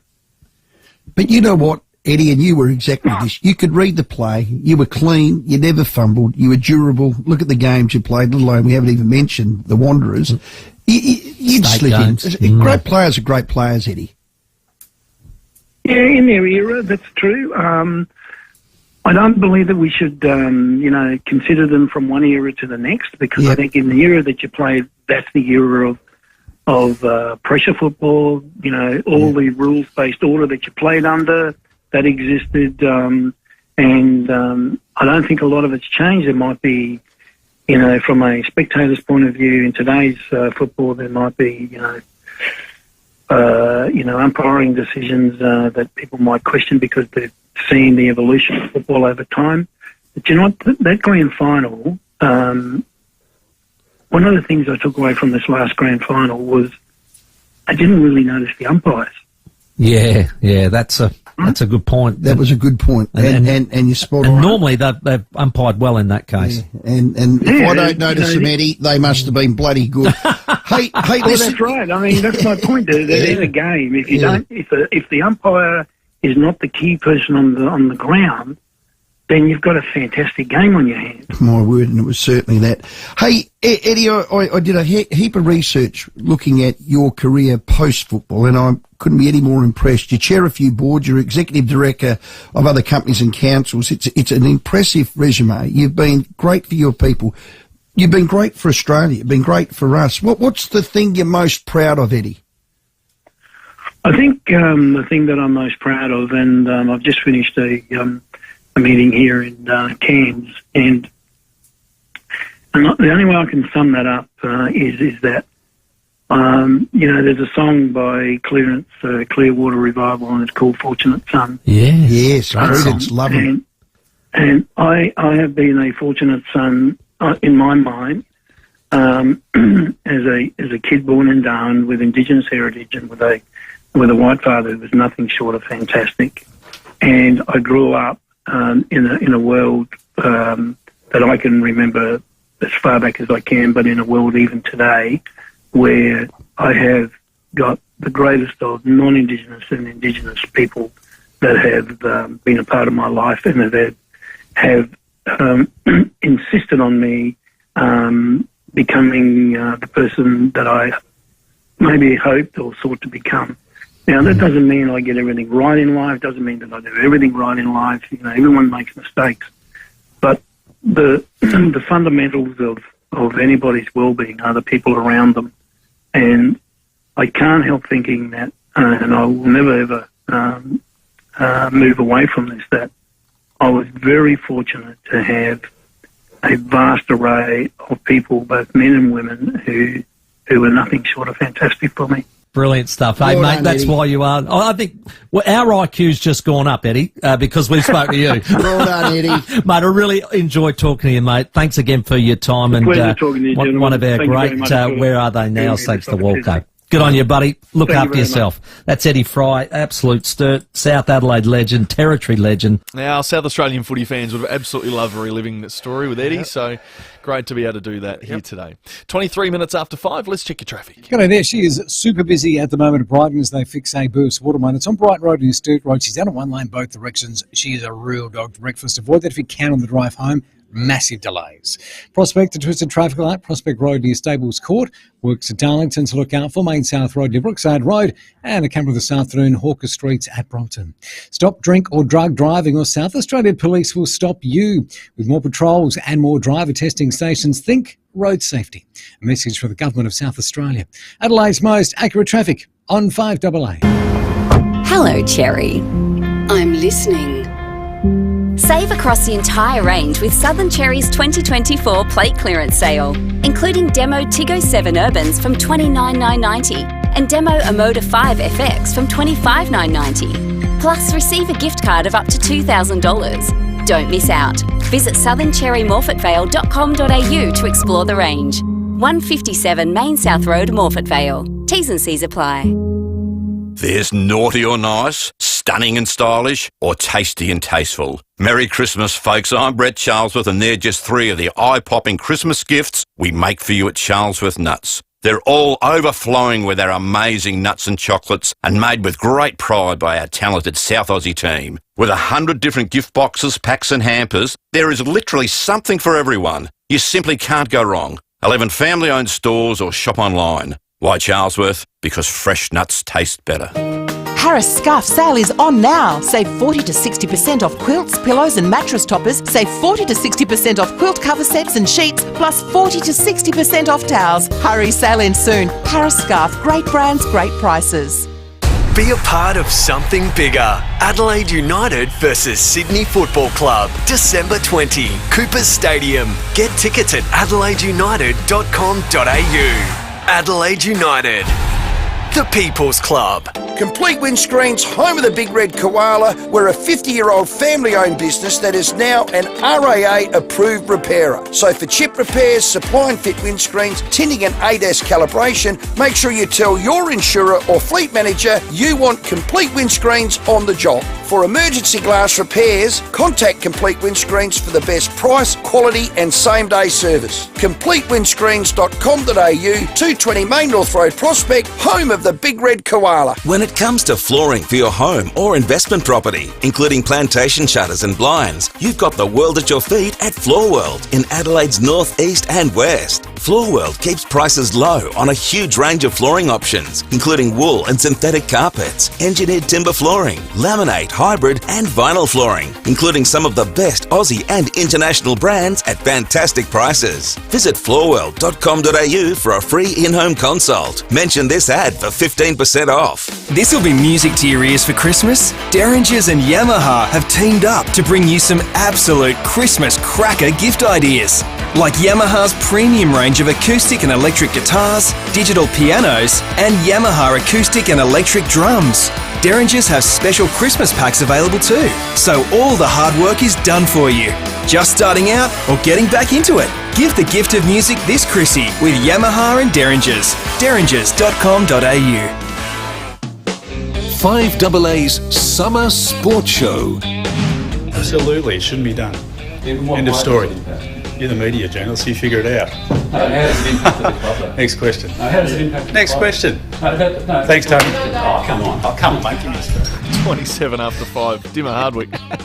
One of our many, many nominations we've had so far on the unique homestyle food text, which is going off. Sport media blow-ups. 82230000. Double pass to the 5AA Sports Lounge for the best caller. Valued at $600, Campo, so they're great tickets. It's a great prize. We're going to head out to Tim in Adelaide. Yes, I'm from Melbourne, a mad Strikers fan. Yep. But a while back, you remember when Blighty was canned from St Kilda? Yep. And he on Channel 7 in Melbourne, he got very, very upset and ranted and raved for a while, and then came out with the classic line, "I don't give a rat's toss bag." That's right. Well, I think we've got the audio. Which I think is one of the classic lines, because I don't know anyone that knows what a rat's toss bag is. And to in a state of fury, to invent that word, that phrase, I think is pretty classic. Yeah, it was with Steve Quartermain, Tim. So to see if this triggers your memory. I couldn't give a rat's toss bag whether he thought I could coach or anyone thinks I can coach or could play. I don't care. Have an opinion, we all have an opinion. But when he talked about commitment to St Kilda, for the time I was there, it's absolute garbage, made by a very naive person. Say I couldn't coach, Stephen. Say I made the wrong call. Say I said something to the wrong. Say I said something bad. All I did was handle some egos, tried to handle some egos with a very bad football club that had won 2 games a year before. It said that you weren't good with kids, you were better with the mature list. Oh, yeah. So in Adelaide or Geelong, 2 very young teams came from nowhere to play in grand finals with young teams. Come on, that's a wank. A bit of language from Blighty at the end there. Where did Steve Quartermain was going with that? He was his on-air co-host and just went down that line. Who was he responding to? It was the it was the president of St Kilda at the time, Rod Butters. Oh, yeah. and he made comments about it, And he clearly. made comments about it. Obviously, when they pulled the trigger on him, he must have had a go at his commitment, which is probably not ideal. No, I don't think anything else but the commitment, which is why he probably got a bit upset. Let's go to Walkerville. Hi, Todd. Hello, boys. I can't believe no one's mentioned Ross Lyon. You're quite brilliant, Shane. You're quite brilliant. Well, we did do that one, Todd, earlier in the show. We played that audio. We can play it again for you if you want to hear. No, we absolutely can. No, sorry, I must have missed it. No, all good. But the other one from Ross Lyon was the litmus test. Have you done that? No, we haven't done that one. Actually, he has a few, doesn't he, Todd? He has the re-stumping. He does the re-stumping. That's it. Correct. And the journalist asked, what would it be a good litmus test? And Ross goes, I don't know. What's a litmus test? And he gets the journo to explain it. And then he goes, yeah, I guess it will be a good litmus test. Todd, thank you. That's a awesome, good mate. one. Thanks for that. We'll see if we can find it, because that's great. That's right in his wheelhouse. I like that Todd had the whole thing set out. He knew exactly what the press conference sounded like. Thank you, Todd. More of your calls coming up. 82230000. Remember, $600 worth of corporate box tickets. The FIVEAA Sports Lounge, a double pass for you and a mate to head along. We're going to speak to John Wayne Parr after these headlines. This is 5AA News, always Adelaide. Good evening, Mel Usher with the latest news headlines. 2 teenage boys have been arrested and charged after a wild brawl was captured on camera in the city yesterday. Well, there's plenty of Christmas shopping happening with Rundle Mall and suburban stores trading until midnight. The Coalition says the reopening of Australia's Ukrainian embassy ends an embarrassing saga on the world stage. And in sport, in the AFLW, Port's Gemma Houghton has committed to another year at Alberton. Now checking 5AA traffic. Pineapple fans rejoice. Macca's new Hawaiian burger range is here for a limited time. So, Macca's run. Some really big delays at the moment at Brighton. Burst water main there, getting fixed. Brighton Road near Sturt Road. Down to one lane in both directions. Really heavy delays. Just avoid it if you can. Prospect, twisted traffic light. Prospect Road near Staples Court. And busy at Happy Valley. Chandler's Hill Road near Blueberry Road. Speeds at 40. Cameras John Rice Avenue, Elizabeth South and Main North Road at Blair Athol. Westwood Marion, Tea Tree Plaza and West Lakes will be open till midnight tonight and until 9 tomorrow night for your Christmas shopping needs. Expect hundreds of offers, events, entertainment and more. Adelaide's most accurate traffic on 5AA. The 5AA forecast, clear tonight down to 18, sunny tomorrow 32. Right now it is 32 degrees. We'll have more news at 6 and as it happens on 5AA. Cheers to your new local Liquorland, with 9 new stores now open in Adelaide. Get rewarded for spending more with our new Buy More, Save More offer. Spend $300 in store and scan your flybys to unlock $30 off your next in-store shop. Visit your new local Liquorland store today. Cheers, Liquorland. Offer only available to persons 18 plus. Offer valid until 31st of January 2025. T's and C's apply. Choose to drink wise. The passing of someone close places unique stress on family and friends. At this time, Farrell and O'Neill Funerals are here to provide reassurance and peace of mind. Farrell and O'Neill offer creative guidance and advice to tailor a service that best honours your loved one. Whether a large gathering or a small, intimate service, Farrell and O'Neill share their generations of experience in tailoring a unique and meaningful farewell. Proudly SA family-owned and operated, because it's personal. If you need to move from A to B this summer, your best move is hiring from Budget Car and Truck Rental. Yeah, good call, Campo. It's to get started, get your boxes and tape for storage and furniture covers to keep your possessions pristine. Budget has all of those things sorted. Yeah, then you'll need the perfect set of wheels, and Budget has them all. Cars big and small, moving vans and trucks available on a standard driver's licence, plus utes, hybrids, trailers, and 12 to 25-seater buses and even more. Now, once you've chosen a vehicle, go and grab Budget's blankets and a trolley and ensure the move goes perfectly. Smooth, yep. And job done easy with Budget, a family-owned business with friendly staff you can count on and multiple locations all across South Australia. So pretty easy. Go to Budget. Get the good stuff. Call Budget on 13 27 27. Dad always used to say, you're only as good as how hard you try. so I try really hard. But what if trying isn't enough? Like all children, 8-year-old Owen deserves his hard work to pay off. But for 1 in 6 Australian children, poverty can cause them to fall behind despite their best efforts. You can help provide access to extra learning support and give them an equal chance to make the most of their education.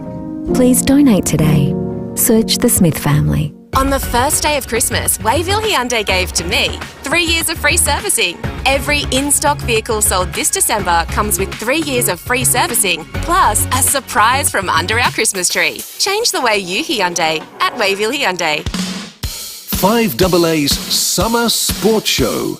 Rowie off for the rest of the week at 25 minutes to 6, so Scotty Campriali and Sam Tugwell with you. We're taking your calls 8223 0000. Stuart O'Grady not too far away. Courtney Webb as well from our SA Women's Cricket team, and lots of prizes still to give away. I think we've got Adelaide International tickets and Giants tickets all still in our little Santa sack, so we'll give them away very shortly before 6:30. But Campo, very special guest. Yes, we've got a young man. He's about the same age as me, Tuggers. Australian Muay Thai legend. He's released a new book out now. It's called The Fighter, The Legendary Life of an Australian Champion, John Wayne Parr. John, thanks for your time. Mate, how you doing? Good, how are you? Oh, I'm so good. I'm so good. So surreal to have a book out. Yeah, that's great. You've done it. You've had a documentary out as well from a movie point of view as well, haven't you? Multiple. I was very lucky to be selected out of 6 out of 300 documentaries to be chosen by National Geographic to be fully funded for a year. Wow. And then, they followed me to Japan and Thailand, and I was fighting on the biggest fighting circuit in Japan at the time. They had a TV audience of 20 million people in Tokyo. It was so much fun. Wow, and the book goes through from, your whole journey. How did you get involved in Muay Thai? Take us back. Was it always something that you did as a kid? Did you start with, like, Taekwondo or something like that? Yeah, I just wanted to be a fighter. So whether it be boxing or Kung Fu or Ninja, rock and roll wrestling, Hulk Hogan. Karate Kid, did that inspire you? Yeah, Karate Kid. And then it just happened Taekwondo was near our house. And then I did that for about a year or so. And then they moved away, and then kickboxing came to the same hall that was just near my house as well. So it just happened to be location that I picked that sport, and then I fell in love with it. And then the movie came out called Kickboxer with Van Damme. Yep. And then I just wanted to live in his footsteps. So I went to Thailand and then got to do everything, and then ended up fighting my own. I lived the kickboxer movies before it was out there. And you nicknamed the Gunslinger. How did you get that? Yeah. So in Thailand, the word Wayne means bastard. So I said, we can't call you Wayne because that's just so wrong. What would your parents call you Wayne for? Yeah. So they said, what's your background? I said, my parents are horse trainers. Oh, so you're a cowboy. So, you're like John Wayne. We'll call you John Wayne. So instead of calling me John Wayne, they called me John Well. So I was John Well for 4 years, and then it was amazing. And then when I moved back to Australia, I thought, I'll just use this name in Thailand. Then when I get back to Australia, I just go back to being like the Punisher or something really cool. Yeah. And then I got famous, and I got stuck with his name now. Bloody hell. Yeah, you don't want to get stuck with one you don't like, do you? Now, in 1996, you went to Thailand and you lived in a Muay Thai camp. Just run us through that. Was it a real old traditional setup, and what was the sort of daily routine that you went through? I would imagine it would have been pretty strict and pretty tough. Yeah, so what happens is all the boxers live at the gym. So you'll have 10 fighters that live side by side, living on a wooden floor, all beside each other, like a camp. And then there's no beds, so it's all you live on. You put down like a doona, and then you sleep on top of the doona, on top of the wooden floor. I lived like that for 4 years. Slept on the wooden floor for 4 years. And then for the toilet, we needed to have a sit-down toilet. We had a squat toilet. Yep. And then there's no toilet paper because toilet paper would clog up the pipes. Yep. So we'd have to have a little container that would pour water into our hands. We'd have to use our hand to wipe our bottoms. And then we didn't have a shower either, so it'd be cold water, use the blue tub to wash our bodies, lather up with soap, then rinse off again afterwards. So very primitive style. Yep. We had no tables and chairs, so we'd have to sit cross-legged, eating our rice in the morning and the evening. It was 3 hours morning training, and then 3.5 hours in the afternoon. And then we'd run 10 kilometres in the morning, 6 kilometres in the afternoon, so it was 80 kilometres a week. So it's a 10-week camp would be 800 kilometres before a fight. Wow. So, yeah, and then times that by 149 fights. I've run around the earth twice. Jeepers, that's amazing. Extraordinary, the lifestyle you had to live, John. I've never quite understood how fighters' life sort of plays out away from the ring, because you go through such... you take your body to the limit, don't you? So I'm fascinated. How did you battle with the pain and the physical toll along that journey, and what did you do to combat the tough times? You know what you do when you get really hurt? So you get the prize money that you just won, and you rub it on the sore spot, and boom, the injury goes away. It's like, oh, how good's that? There's your trick. And money fixes everything. Yeah, and how are you physically now? Your last fight was only 2 years ago, I believe. Is that right? Yes, I retired at the age of 45.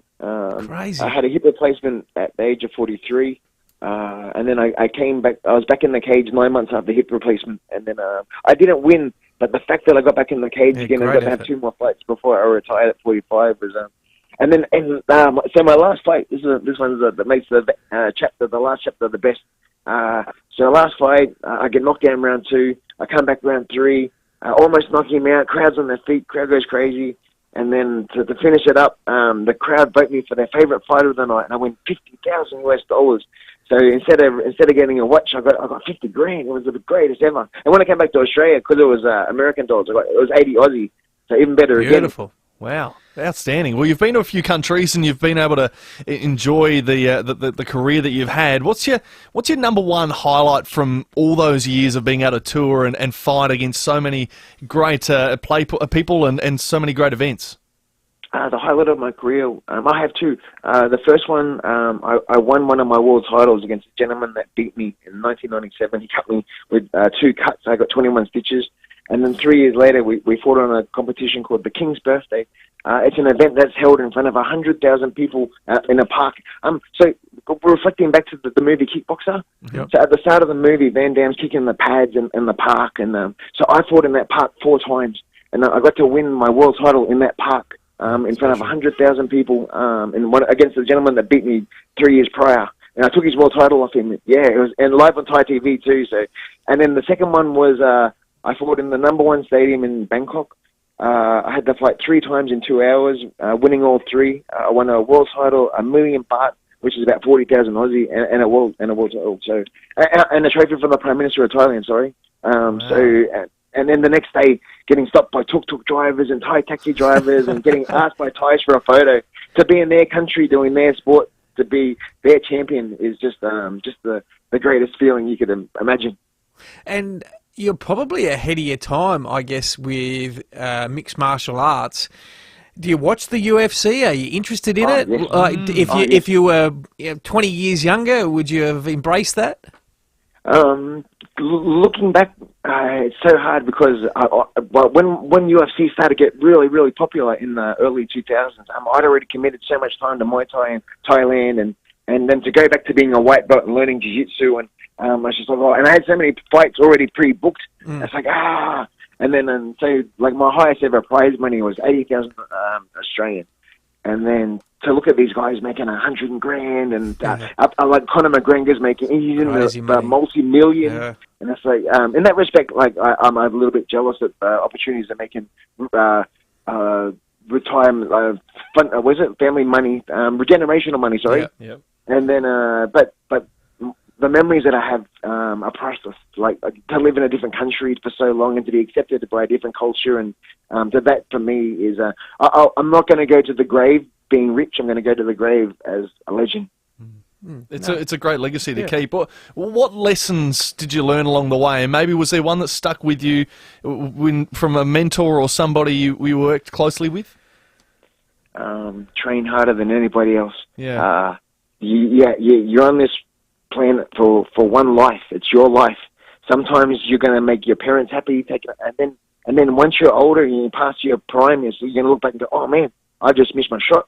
So when I was growing up, one of my main motivations was listening to other people's stories. As soon as I told them I did martial arts, I'd always hear I did martial arts, but they've got the missus or got the location or got the new job. And I told myself, I don't want to be one of you guys that has this regret. So no matter where I was living or if it was the girlfriend didn't like it, all right, see ya.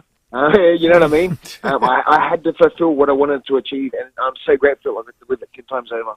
Well, and your wife, you talk about that with the girlfriend, but your wife Angela and your daughter Jasmine are fighters as well. How does that go?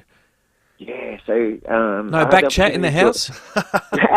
So I had the opportunity to move to Las Vegas to teach and fight out of a famous gym over there. And then she was the star of the America.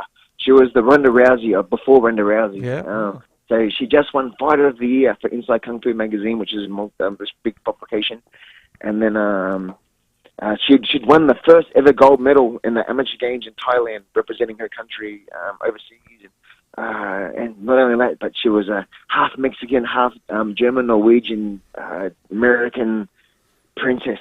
She was just gorgeous. And then as soon as her eyes met, I hit her with her g'day, and then she was done. She was sold at g'day. And then the rest is history. Now we've got 3 kids together, and they're all little martial artists. So yeah, life's good. That's awesome, John. Thanks very much for your time. The book, The Fighter, The Legendary Life of an Australian Champion, it's a great read. I've had a bit of a read. I'll definitely be reading a bit more over the Christmas period. Have a great Christmas, mate, and all the best. Hey, thank you so much for the opportunity to have a chat. No worries. Outstanding work. So it's a great publication. It's just in time for Christmas as well. So if you're fascinated in the story, a lot of Australians know John, of course, and what he went through and how he's been able to achieve so much. A 10-time Muay Thai world champion. I mean, he's just done so much and is a very proud Australian as well. Imagine sleeping on the floor for 4 years on a blew me doona. away.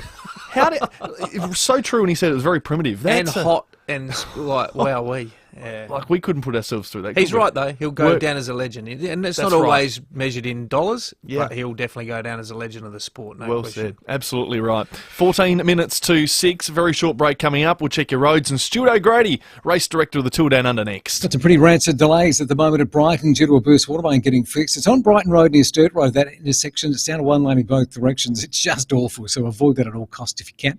Prospect, twisted traffic light, Prospect Road near Staples Court. Quite busy for works at Chain of Ponds, North East Road near Gorge Road, super slow South Road at the Crossroad intersection with the Camera John Rice Avenue at Elizabeth South.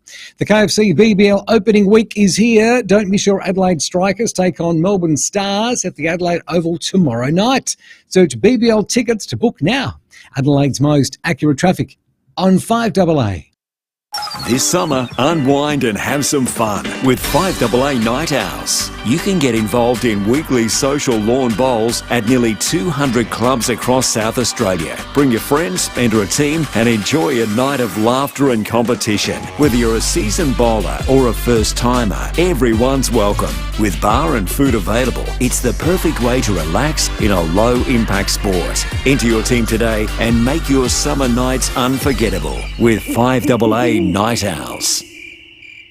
I'm here with Bronte from Toop and Toop. And Bronte, I hear you and the team at Toop will be on the tools right across the holiday season. So can you tell us what buyer activity is going to look like? That's right. It's the festive season, but the real estate industry never goes on holidays. With depleted stock levels across Adelaide, buyer demand continues to outweigh supply. Home values remain at record high levels, and that's unlikely to change anytime soon. So if that's the case, does it really matter who sells your home? There is a great risk in putting a hot buyer in front of an inexperienced agent. Using an agent without the right skill set and experience could literally cost you tens or even hundreds of thousands of dollars. Well, with a team of unrivaled experience, Toop and Toop are perfectly placed to help maximise the return on your home. Visit toop.com.au to find out more.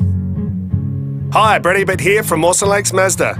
There's a lot to like about Mawson Lakes Mazda. They'll take care of you with next day servicing, complimentary loan car, vacuum and wash, and your breakfast or lunch is on them. Your car gets a love too, with their state-of-the-art service centre, brimming with top-trained mechanics.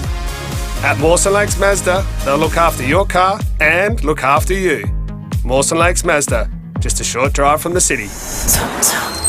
Most people know TAPS for their plumbing and roofing apprentices, Duggars. But did you know that TAPS have also been employing Sparky and Friggy apprentices for years? Yep, they have some guns too, with TAPS apprentices winning gold and silver at the World Skills in Electrical, Air Conditioning and Refrigeration this year. That's the same quality they've delivered for decades, now shining in electrical, air conditioning and refrigeration. So if your business is looking to employ a Sparky or a Friggy apprentice, TAPS is where to go. They've got some great applicants ready to go right now. So call the TAPS team today. Yeah, trust TAPS for the best. Visit tapssa.com.au or call 8433 1200. 5AA's Tech Talk with your host, Adelaide Tech Guy Richard Pascoe. Thanks to Harvey Norman Computers.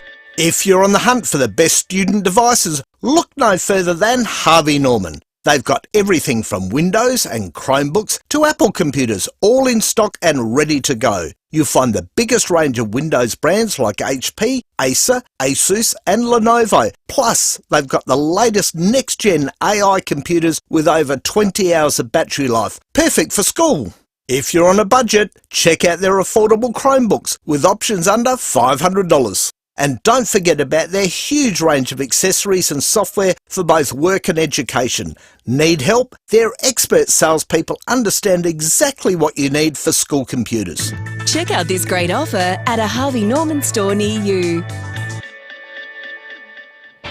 5AA's Summer Sports Show. Campo and Sam Tugwell with you at 10 minutes to 6. Well, you have Courtney Webb coming up very shortly. Our SA women's cricketers are top of the table, but they went down to Victoria yesterday, their first loss of the season. Still taking your calls if you want to get into the 5AA Sports Lounge. A double pass still to give away, valued at $600.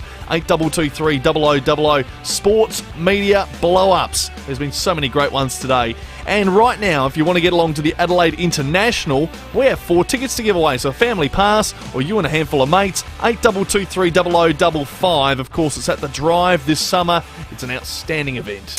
Yep, and our next guest, Tuggers, is the race director of the Tour Down Under, which we love every year. It's from January the 17th to the Sunday, January the 26th. And this year is a special year. It's the 25th edition of the Tour Down Under. Yeah. So we welcome Stuart O'Grady. How are you, Stuart? Doing very well, guys. How are you? Good, thanks. Now, 25 years, that's a big achievement. Yeah, it is. It makes me feel a little bit older than I'd like to think, but yeah, 25 years. It's a big moment for cycling. It's a big moment for the South Australian public, and of course, the Tour Down Under. It's a real part. And you've got some absolute legends over those last 25 years coming along this year. To name a few, Sir Mark Cavendish, Andre Greipel, Cadell Evans, Amanda Spratt, Richie Port, Robbie McEwen, just to name a few. They're all coming down to celebrate. Yeah, we've tried hard. I mean, this is a real, it's a real moment to celebrate our sports history and everything that we've achieved over the last 25 years.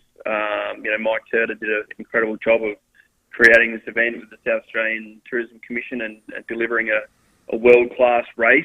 And yeah, for 25 years, we've had some super memorable moments and some superstars along the way. To have Big Andre the Giant come back, he's got the record 18 stage wins. We've got Richie Port, the King of Wollonga Hill. Cadell, as you mentioned, Australia's ever only Tour de France winner.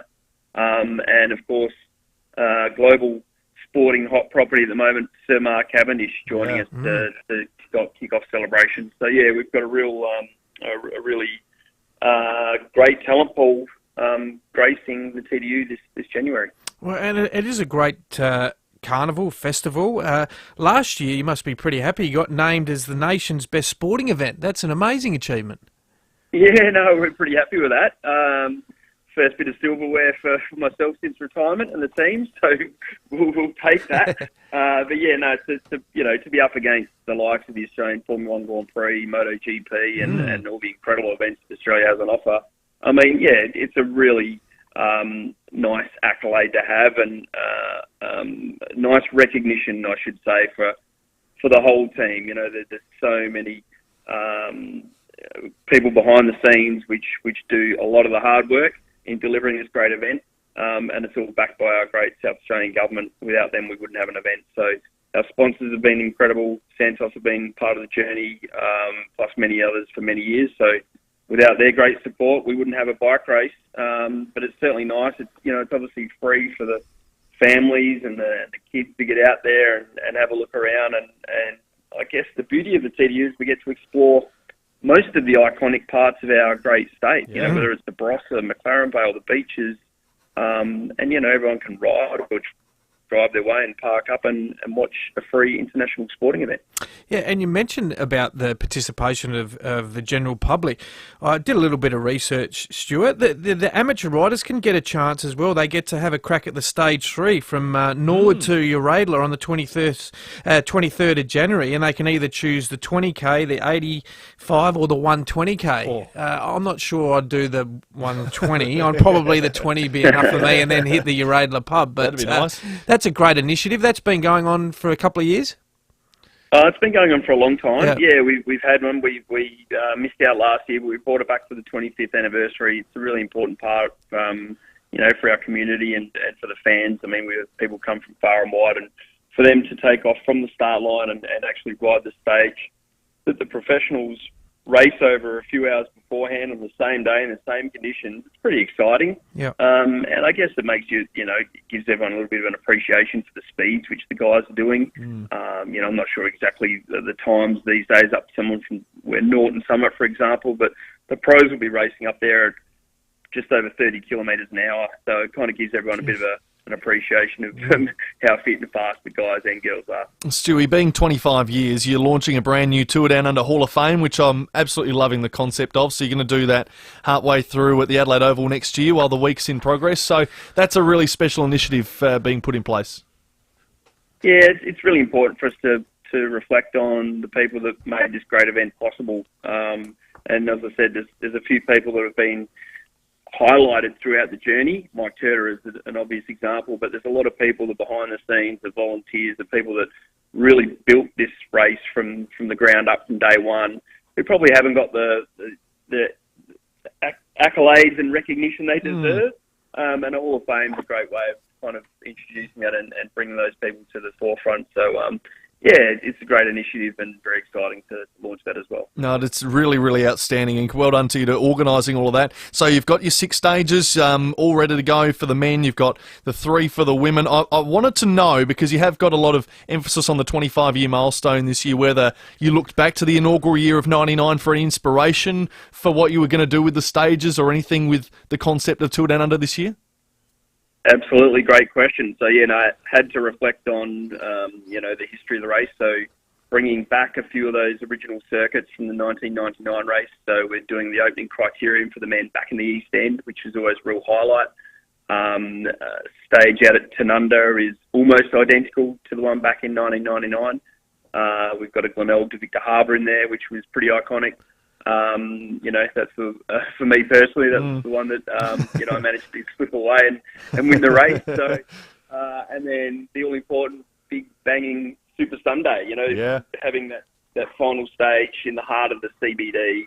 And it's important for, you know, for the riders, for them to have an opportunity to finish with a nice sprint, just like they do on the Champs-Élysées. It's certainly no promenade, but, you know, a hardly fought sprint. And then, you know, it's just a great opportunity for the fans, the stakeholders, and everyone that wants to be in town to acknowledge the guys and girls before they take off back to Europe. Yeah, well, it's a Super Sunday, that final one, and it's on Australia Day as well, Jan 26. So you got the Women's One Day Classic and then the Adelaide to Adelaide 90K final stage for the men. So it's a great way to finish it off. Was there a strategy choosing Australia Day as the final day? No, that just happened to fall as it does on the calendar. Our calendar kind of rotates to with the European cycling season, and every now and then we land on Jan 26, and you know, I've ridden a few with some Australian flag tattoos on my arms or wherever when you're racing. So I think, it's just going to be such an incredible way to finish off a really huge 25th celebration for us to have the brand new Schwalbe Women's Day One Day Classic raced on the same circuit, the same distance as the men, and then, you know, obviously their final stage. We couldn't think of anything better. Well, Stuart, you're doing an outstanding job. I think it's your 5th event as race director, isn't it? So you're doing an outstanding job, mate. Well done once again. 29 days to go, so can't wait for it all to begin. Thanks for your time. Thanks for the reminder. It's closing in, isn't it? Yeah. Stuart O'Grady, our brilliant race director here for the Santos Tour Down Under. Big job. It's a huge job. Like the logistics of that, it's not just like one venue, like at a footy ground, and you can control it. I mean, they're going all over the state. It's extraordinary. Yeah, I wanted to ask him. We ran out of time. The hardest stage, which one? Because for me, I looked at all of them. They're going, I'm not sure I'd like to do any of those. Well, Unger Hill's always the obvious one, isn't true. it? I feel like that's the obvious answer. Yeah, it's hard driving up it. That's exactly right. All right, 1 minute to 6. We got the news coming up. Courtney Webb joining us next, and more of your calls 8223 0000. Hi, Sam Tugwell here. Merry Christmas to you and all our 5AA listeners. We've absolutely loved sharing the past year with you. What's the best thing about Christmas? Well, I reckon it's spending time with friends and family. For mine, that's where I'd start. But let's be honest, is there anything better than getting the entire family together in the backyard for that annual backyard cricket match? I don't think you can top that. But just one word of advice quickly. If you can avoid it, please, just don't bounce out Nana this year. Been there, done that. You might not get a slice of her famous Christmas cake at lunchtime. That's all I'm saying. Whatever you're doing this Christmas, hope it's a magical one, and we'll see you again in 2025. Online, on DAB Digital Radio, and on 1395 AM. Talking Adelaide. This is Adelaide's 5AA. Down to 18 tonight, sunny tomorrow, 32. With the 6 o'clock news, I'm Mel Usher. 2 teenage boys have been arrested after a wild brawl was captured on camera on King William Street in the city yesterday and then went viral. The 14 and 17-year-old were ID'd via CCTV footage and arrested at Lakeview today. They're facing charges including aggravated affray and multiple breaches of bail. They've been refused bail and will front the youth court tomorrow. Police are pleading with motorists to take care on the roads this festive season. It's a busy time with more vehicles hitting the road, especially in country regions. Superintendent Shane Johnson is reminding drivers not to take risks. We're asking to keep yourself, to keep your friends and to keep your family safe on the roads over this Christmas period. Life is a gift. Let's make this holiday period a time to remember for all the right reasons. South Australia has recorded the highest percentage rise in the country of people taking up apprenticeships and the greatest decrease in people dropping out. Skills Minister Blair Boyer says it shows training courses are a great alternative to university. For those students this week who might have got their ATAR or their SACE results and they didn't get the news they were hoping for, they should have a very close look at this data here about what's on offer for a vet pathway or an apprenticeship or traineeship pathway. Biggest increase in the number of people starting one and the biggest decrease in the number of people pulling out or quitting one. New South Wales Police say it's remarkable a hiker who spent nearly a week missing in the Blue Mountains has been found alive. A major search operation was launched last week for Marissa G, who'd set out on a bushwalk from Mount Wilson. She's now been taken to hospital after being spotted on a rocky outcrop by a rescue helicopter. Police Inspector Dave Graham says she was found with just minor injuries. It is quite remarkable in relation to the conditions we've had over the past few days. It's ranged from very, very hot to some stormy conditions. She has some indications of dehydration, which are being assessed. The federal opposition says Australia should have reopened its embassy in Ukraine much sooner. The government says it's now safe enough for diplomatic staff to return to Kiev after being relocated to Poland in 2022. The embassy will reopen its doors from next month. Shadow Foreign Minister Simon Birmingham says it's taken too long. This is a very welcome decision, but it is such an overdue decision, such a late decision, and such an inexplicable decision from the Albanese government to only come to the party now. One of the world's leading movie and TV review sites has published a list of the 100 best Christmas movies of all time. Meet Me in St. Louis with Judy Garland is number 1, according to Rotten Tomatoes. It's a Wonderful Life, number 10. Elf, number 26. While National Lampoon's Christmas Vacation was way down the list at 74. Now turning to 5AA Sport. Visit Sports Card World for Christmas gift ideas, including the latest sports cards and gaming cards. Regent Arcade. To cricket, and Glenn Maxwell will make his comeback from a hamstring injury tomorrow night. He's been named in the Melbourne Stars squad to face the Strikers at Adelaide Oval. It's the Strikers' first home game of the Big Bash season. Tonight in the BBL, the Melbourne Renegades play the Hobart Hurricanes in Geelong. Well, Melbourne captain Max Gawn has fractured his larynx. He'll sit out training for the next fortnight and cannot engage in contact training for an additional 4 weeks. In the AFLW, Port's Gemma Houghton has committed to another year at Alberton. She's excited for 2025. Love playing here, third year, going into my fourth. Absolutely love this club, love what we created this season with the girls, and can't wait to be back here in 2025. That's sport. Now checking 5AA traffic. Pineapple fans rejoice. Macca's new Hawaiian burger range is here for a limited time. So, Macca's run. At Brighton, delays are awful tonight. Brighton Road, Brighton, they're fixing up a burst water main from the other day. She's down a one lane both directions. Outward, it's just a write-off, so don't even try. Try using Morph Road to get around that instead. Prospect, twisted traffic light, Prospect Road near Staples Court. Busy Crossroad at South Road with the camera main North Road at Blair Athol. Score big at Rebel this festive season with a $200 saving on the lifetime 52-inch polycar powerlift hoop. Now just $599. Rebel, sport is calling. Adelaide's most accurate traffic on 5AA. Now the 5AA forecast, down to 18 tonight and clear, sunny tomorrow 32. The weekend, Saturday, cloud clearing 28, Sunday partly cloudy 25. Right now it's 33 degrees. Now let's check what's happening on 9 News tonight. Thank you, I'm Kate Collins. Tonight's headlines. Police are hunting 3 bandits who smashed their way into a Walkerville jewellery store only to be blocked by a bulletproof door. Midnight Christmas trading tonight across Adelaide. Plus, Australia's share market takes a dive. And don't worry, you haven't missed the news. You can start over on 9 Now as soon as you're home.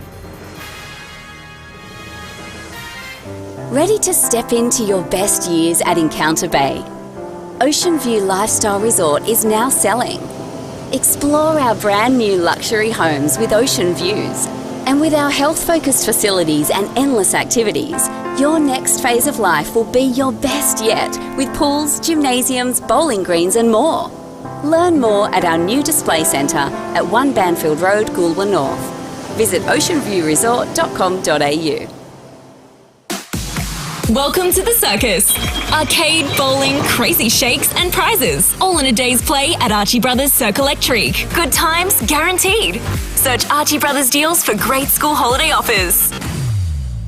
Head to the gorgeous Adelaide Hills for the Oakbank Twilight Races this Friday. Gates open from 1:30 p.m. with plenty of action on and off the track. Perfect for family Christmas parties with hospitality options available online.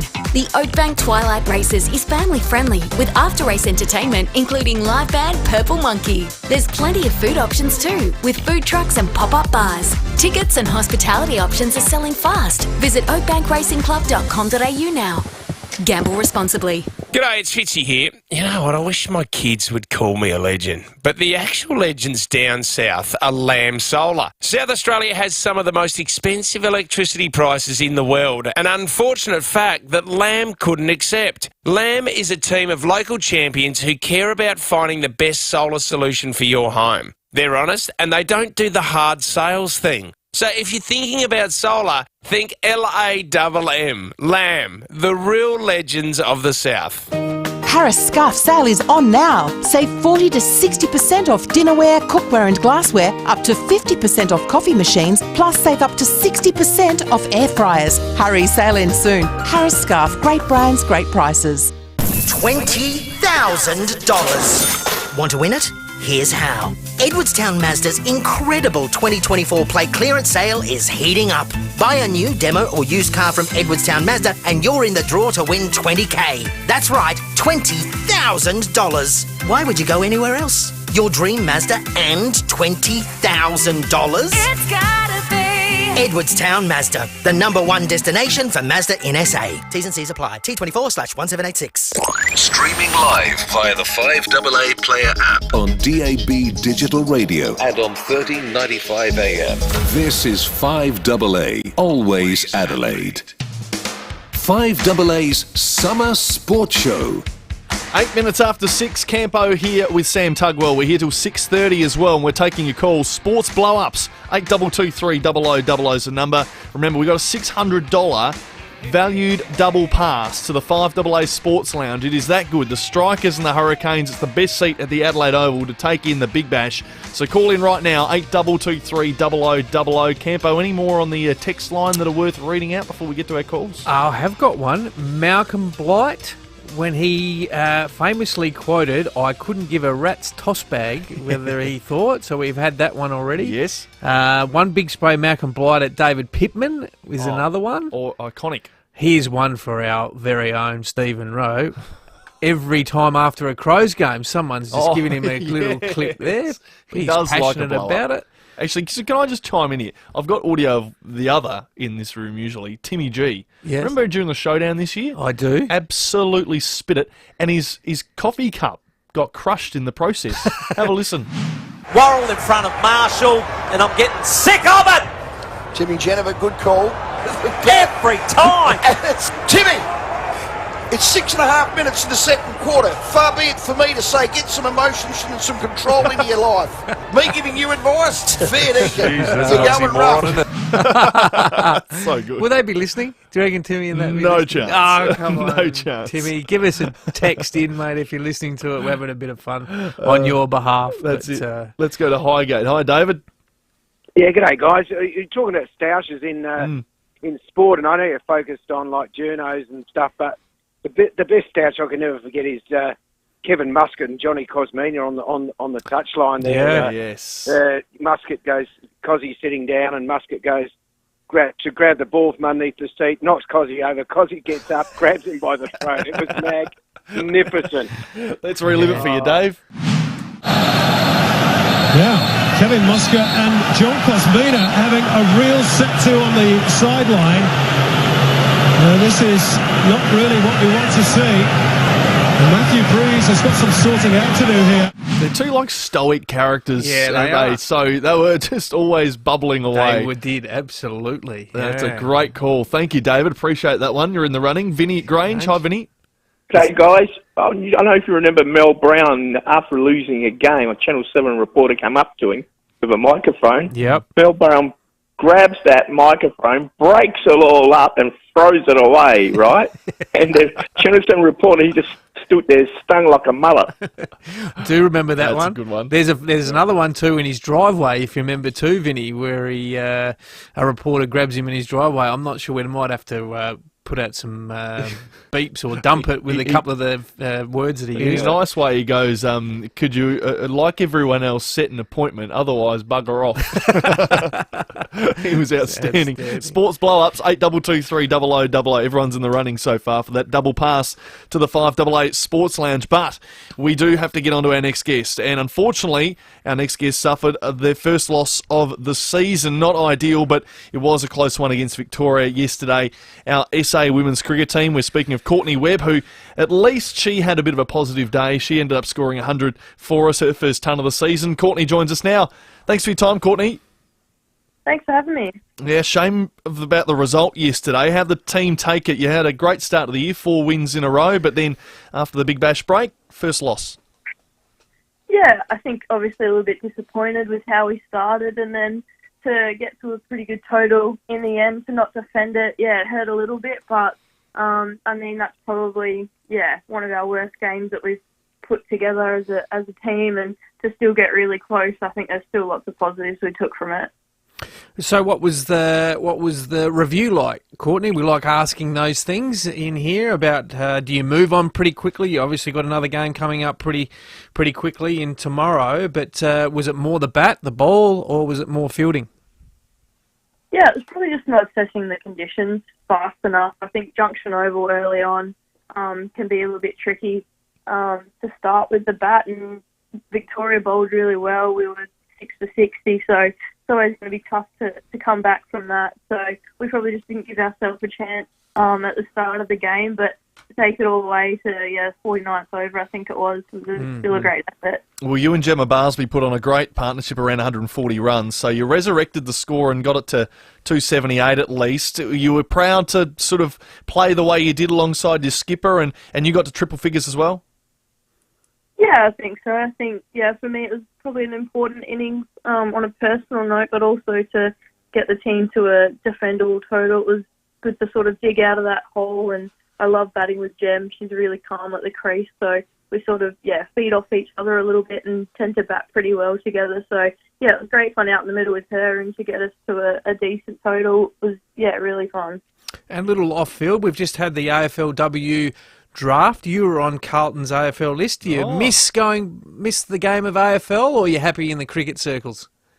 No, of course I miss it. Absolutely loved the footy growing up, and was probably my favourite sport for a bit there. But different opportunities arose in cricket, and sort of went down that path. But definitely miss it. Still watch it a little bit, and pretty exciting that a heap of new draftees just got picked up. Yeah, and you earned a spot in the Australian A squad in 2023. Any aspirations or any opportunities coming up in 2025? Yeah, I mean, it's always something you strive towards, I guess, trying to play at the highest level you can. So the England A side are coming out to Australia in the new year, so definitely hoping to put my best foot forward to try and get selected in that. And a game tomorrow, and then you have a fair break into February. So what does the Christmas period into January look like for yourself? Yeah, we have a huge break, which is pretty weird. To have a month and a half off in the middle of summer is pretty unheard of. So we actually get a 2-week break this year, which will be great. I'm originally from Tassie, so I'll head home for Christmas and see all my family and whatnot, and then back into some club cricket in Adelaide early January, and a big month of training in prep for Queensland games. Excellent work. Well, just quickly on the breaks situation, because obviously the WNCL season is such a broken up one throughout, because you've got the Big Bash break, and then you've clearly got this the New Year's Christmas sort of break for yourself. Do you feel like the continuity is a little bit it's a bit jarring for you as a team to stick together and get some real form? Yeah, it's definitely one of those things that you have to consider leading into the year, and obviously there's a few of us that go and play for different Big Bash franchises, but I guess as a core group in Adelaide and playing for the Strikers, so just really, I guess, trying to find our groove and how we play as the SA team as well. So I think the break will be good to refresh and get loaded for the rest of the season. And congratulations as well, winning the WBBL with the Renegades. How was that? Yeah, that was pretty cool. We didn't have a great start, but it seemed to just click for us in the back end, and it was pretty cool to play in the final of the MCG, that's for sure. Awesome to have all of our friends and family there to celebrate with us. Just a shame it was a bit of a rainy day, wasn't it? You couldn't quite have the perfect day to play the final, but hey, it's still a great achievement nonetheless. Courtney, thanks for your time, and good luck tomorrow. You take on the Vics again over there, so get the job done. Get it done. Thank you, will do. Courtney Webb there from the SA women's cricket team, and they're a very strong team. They've been in the finals the last 2 years against Tassie and haven't been able to get it done in the last game of the season. So third time lucky. We're hoping they're right at the top of the table, which they are now. They can find a way to get it done at the end. Off to a good start, yeah. See if they can get it done and then go into the Christmas period with still sitting on the top of the ladder. Absolutely right. It is 17 minutes after 6. Still some time for your calls on the other side of this break. 8223 0000. Each week on the 5AA Sports Show, Rowie and Timmy invite some of their pals from the world of sport onto the show for a chat. Thanks to Pals, Parafield Airport Liquor, home of the hardest to find wines, beers and spirits. Life's better with your pals. If your roof is looking tired, over 30 years old, maybe it's been leaking, causing unseen damage. Now is the best time to have it replaced. Get Roof and Render SA to take a look. They'll inspect every square inch of your roof. They'll crawl inside to check for damage too. It's the only way to really know just how damaged your roof is. And because they've been doing it for over 100 years, the process will be seamless. Google Roof and Render SA for more. Celebrate the festive season with FIVEAA festive specials. Whatever you fancy, a big red to bring over to your father-in-law's barbecue, a great Prosecco for your Aperol Spritz, or a chilled carton of lager to kick off your holidays. You'll find it at FIVEAA. Or for those hot on trends, see our range of ginger beers, seltzers, craft beers and local gins. From the FIVEAA family to your family. Have a happy Christmas. FIVEAA, your local independent SA family liquor store for over 45 years. What's this? Looking for the perfect Christmas gift? 2 words. Animal experiences. Perfect for all ages and ideal for those hard-to-buy-for people. These unique experiences offer the chance to get up close with some amazing creatures at either Adelaide Zoo or Monado Safari Park. So say goodbye to ordinary Christmas gifts and hello to memories that will last a lifetime. Make this Christmas truly special. Search Animal Experiences to find out more. The sartorial forecast? Sunny days ahead. The newly refurbished Zara has opened at Burnside Village. Shop the latest in men's, women's and kids fashion and discover pieces that will shape your wardrobe this season at Zara. Burnside Village, where fashion lives. Catching up with family and friends at home is always a special time. Make life easy with a welcome hand from your local Barnacle Bill. It's Barnacle Bill for seafood and much, much more. When you've been around for over a century, you know a thing or two. And South Australian Business Chamber and Ray White have almost 300 years between them. So when an alliance is formed between South Australian Business Chamber and Ray White Business Sales SA, all that experience flows to you. This ensures you're in top shape, whether you're buying, selling, or somewhere in between. Touch base with the experts. Search Ray White Business Sales SA. Proudly partnered with South Australian Business Chamber. What if something we call mini is actually really maxi? You'll know what I mean when you check out Drummond Golf Driving Range at West Beach and play on their world-class 18-hole mini golf course. It's enormously mini! And if you get the urge to swing a little bigger, there's the driving range and the chipping area. 18 mini holes for the mini price of $19.50 with your Drummond membership. It's the perfect idea for your Christmas party. Drummond Golf, for the love of golf. 5AA's Summer Sports Show. 20 minutes after 6, Stefan Moore coming up very shortly with the World Game here on 5AA. Everything happening in the world of soccer. Our Reds going into a big game tomorrow night as well against Sydney FC, so we'll talk to Stefan about that shortly.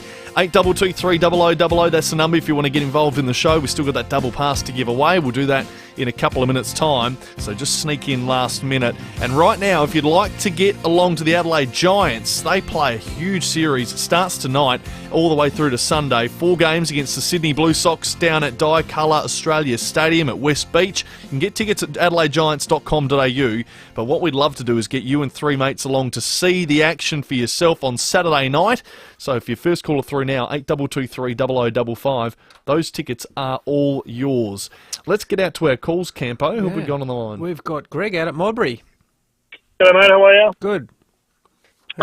Yeah, best one has to be Mark Jacko Jackson on open mic. That wasn't just a one-liner. That went on for a half an hour. That was absolutely brutal. It was. I remember that one. What was the highlight in there? I don't know. I don't remember the exact words, but he just went for him from the word go. From the first opening sentence, he just went him straight away. Well, we've got a little bit of a grab here, so see if this refreshes your memory. I'm a bit toey about this encounter, Mark, given our history. Well, our history's long and, a lot of blokes forget about people that do the wrong thing, and you're one of those blokes that I've never forgotten. Why? Do you want to share with me why? Well, you're a pollutant. You're a toilet. Yeah, you're a pollutant. You're a toilet-trained AFL jerk media journalist. That's all you are. You're a pubic hair. Well, does that refresh your memory, Greg? That's brutal, isn't it? It's absolutely brutal. That is brutal. Love it. Thank you for the call, Greg. That's a great call. Wow, that is a proper Well, it sledge. started off nicely, and then he just started teeing off, didn't he? Just went off the top turnbuckle. You know what I've learnt today? How many times this just happens. Yeah. Like, sports people just hate the media sometimes. Some journos just get under their skin and they just rip them. They run out of patience. Well, they do, but I guess it's what's said about them. That's what and it doesn't have to be over a period of time. If there's one article or one interview that may have just...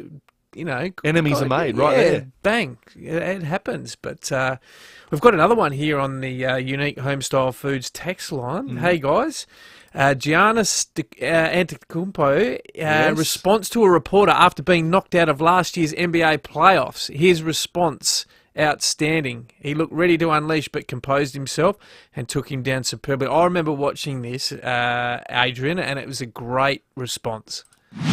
I'm curious for you. Do you view this season as a failure? You asked me the same question last year, Eric. Okay, do you get the promotion every year? on your job? No, right? So every year you work is a failure. Yes or no? No. Every year you work towards something, towards a goal, right? Which is to get a promotion, to be able to take care of your family, to be able, provide the house for them or take care of your parents. You work towards a goal. It's not a failure. It's steps to success. Michael Jordan played 15 years, won 6 championships. The other 9 years was a failure? That's what you're telling me? It's a wrong question. There's no failure in sports. You know, there's good days, bad days. Some days you are able to be successful, some days you're not. Some days it's your turn, some days it's not your turn. And that's what sports is about. You don't always win. How good a response. So do you believe there is failure in sports? Well, there's failure, but I guess it's the how and the why. Or the context of the it depends. I mean, if you're not prepared well, either physically or mentally, during the week, then you get what you deserve in sport. That's just what happens. And we see it time and time again, whether it be a team or whether it's individuals. But to be that composed, I agree with Adrian there. To be composed, now they've just lost the NBA Finals, so to be raw and emotional, but he was able to just take a breath and put it into layman's terms, to want of a better word, and just put it back on him and said, so do you fail every year because you don't get a promotion? And that's essentially what it is. But no, I think that's a great response from a player to give other people perspective around, we have a goal to win it each year, but there's only one team that gets that opportunity. So, and it's like, I remember a lot of times in, pre-seasons and stuff where you're doing goal setting and all those sort of things, where everyone wants to win a premiership. Of course. Everyone does. So what do we value? What do we, if we don't get there, are we improving? Is that a win? Yeah. Are we playing finals? Is it top 4? Is it prelims? Is it all those things? So what's the pass mark? Correct. And it doesn't always go your way with some of those things. There's always reasons why. Yeah. Whether it be injuries or whether it's form or all those things, you can go through every team. Last year in an AFL perspective, if you use that one and go, well, there was different things as to why. Yeah. But I think that's a really mature response. Well explained. I love that, Campo. A quick text just before we finish up from AJ says, well done, Campo. You pronounced Antetokounmpo better than Basil Zemplis.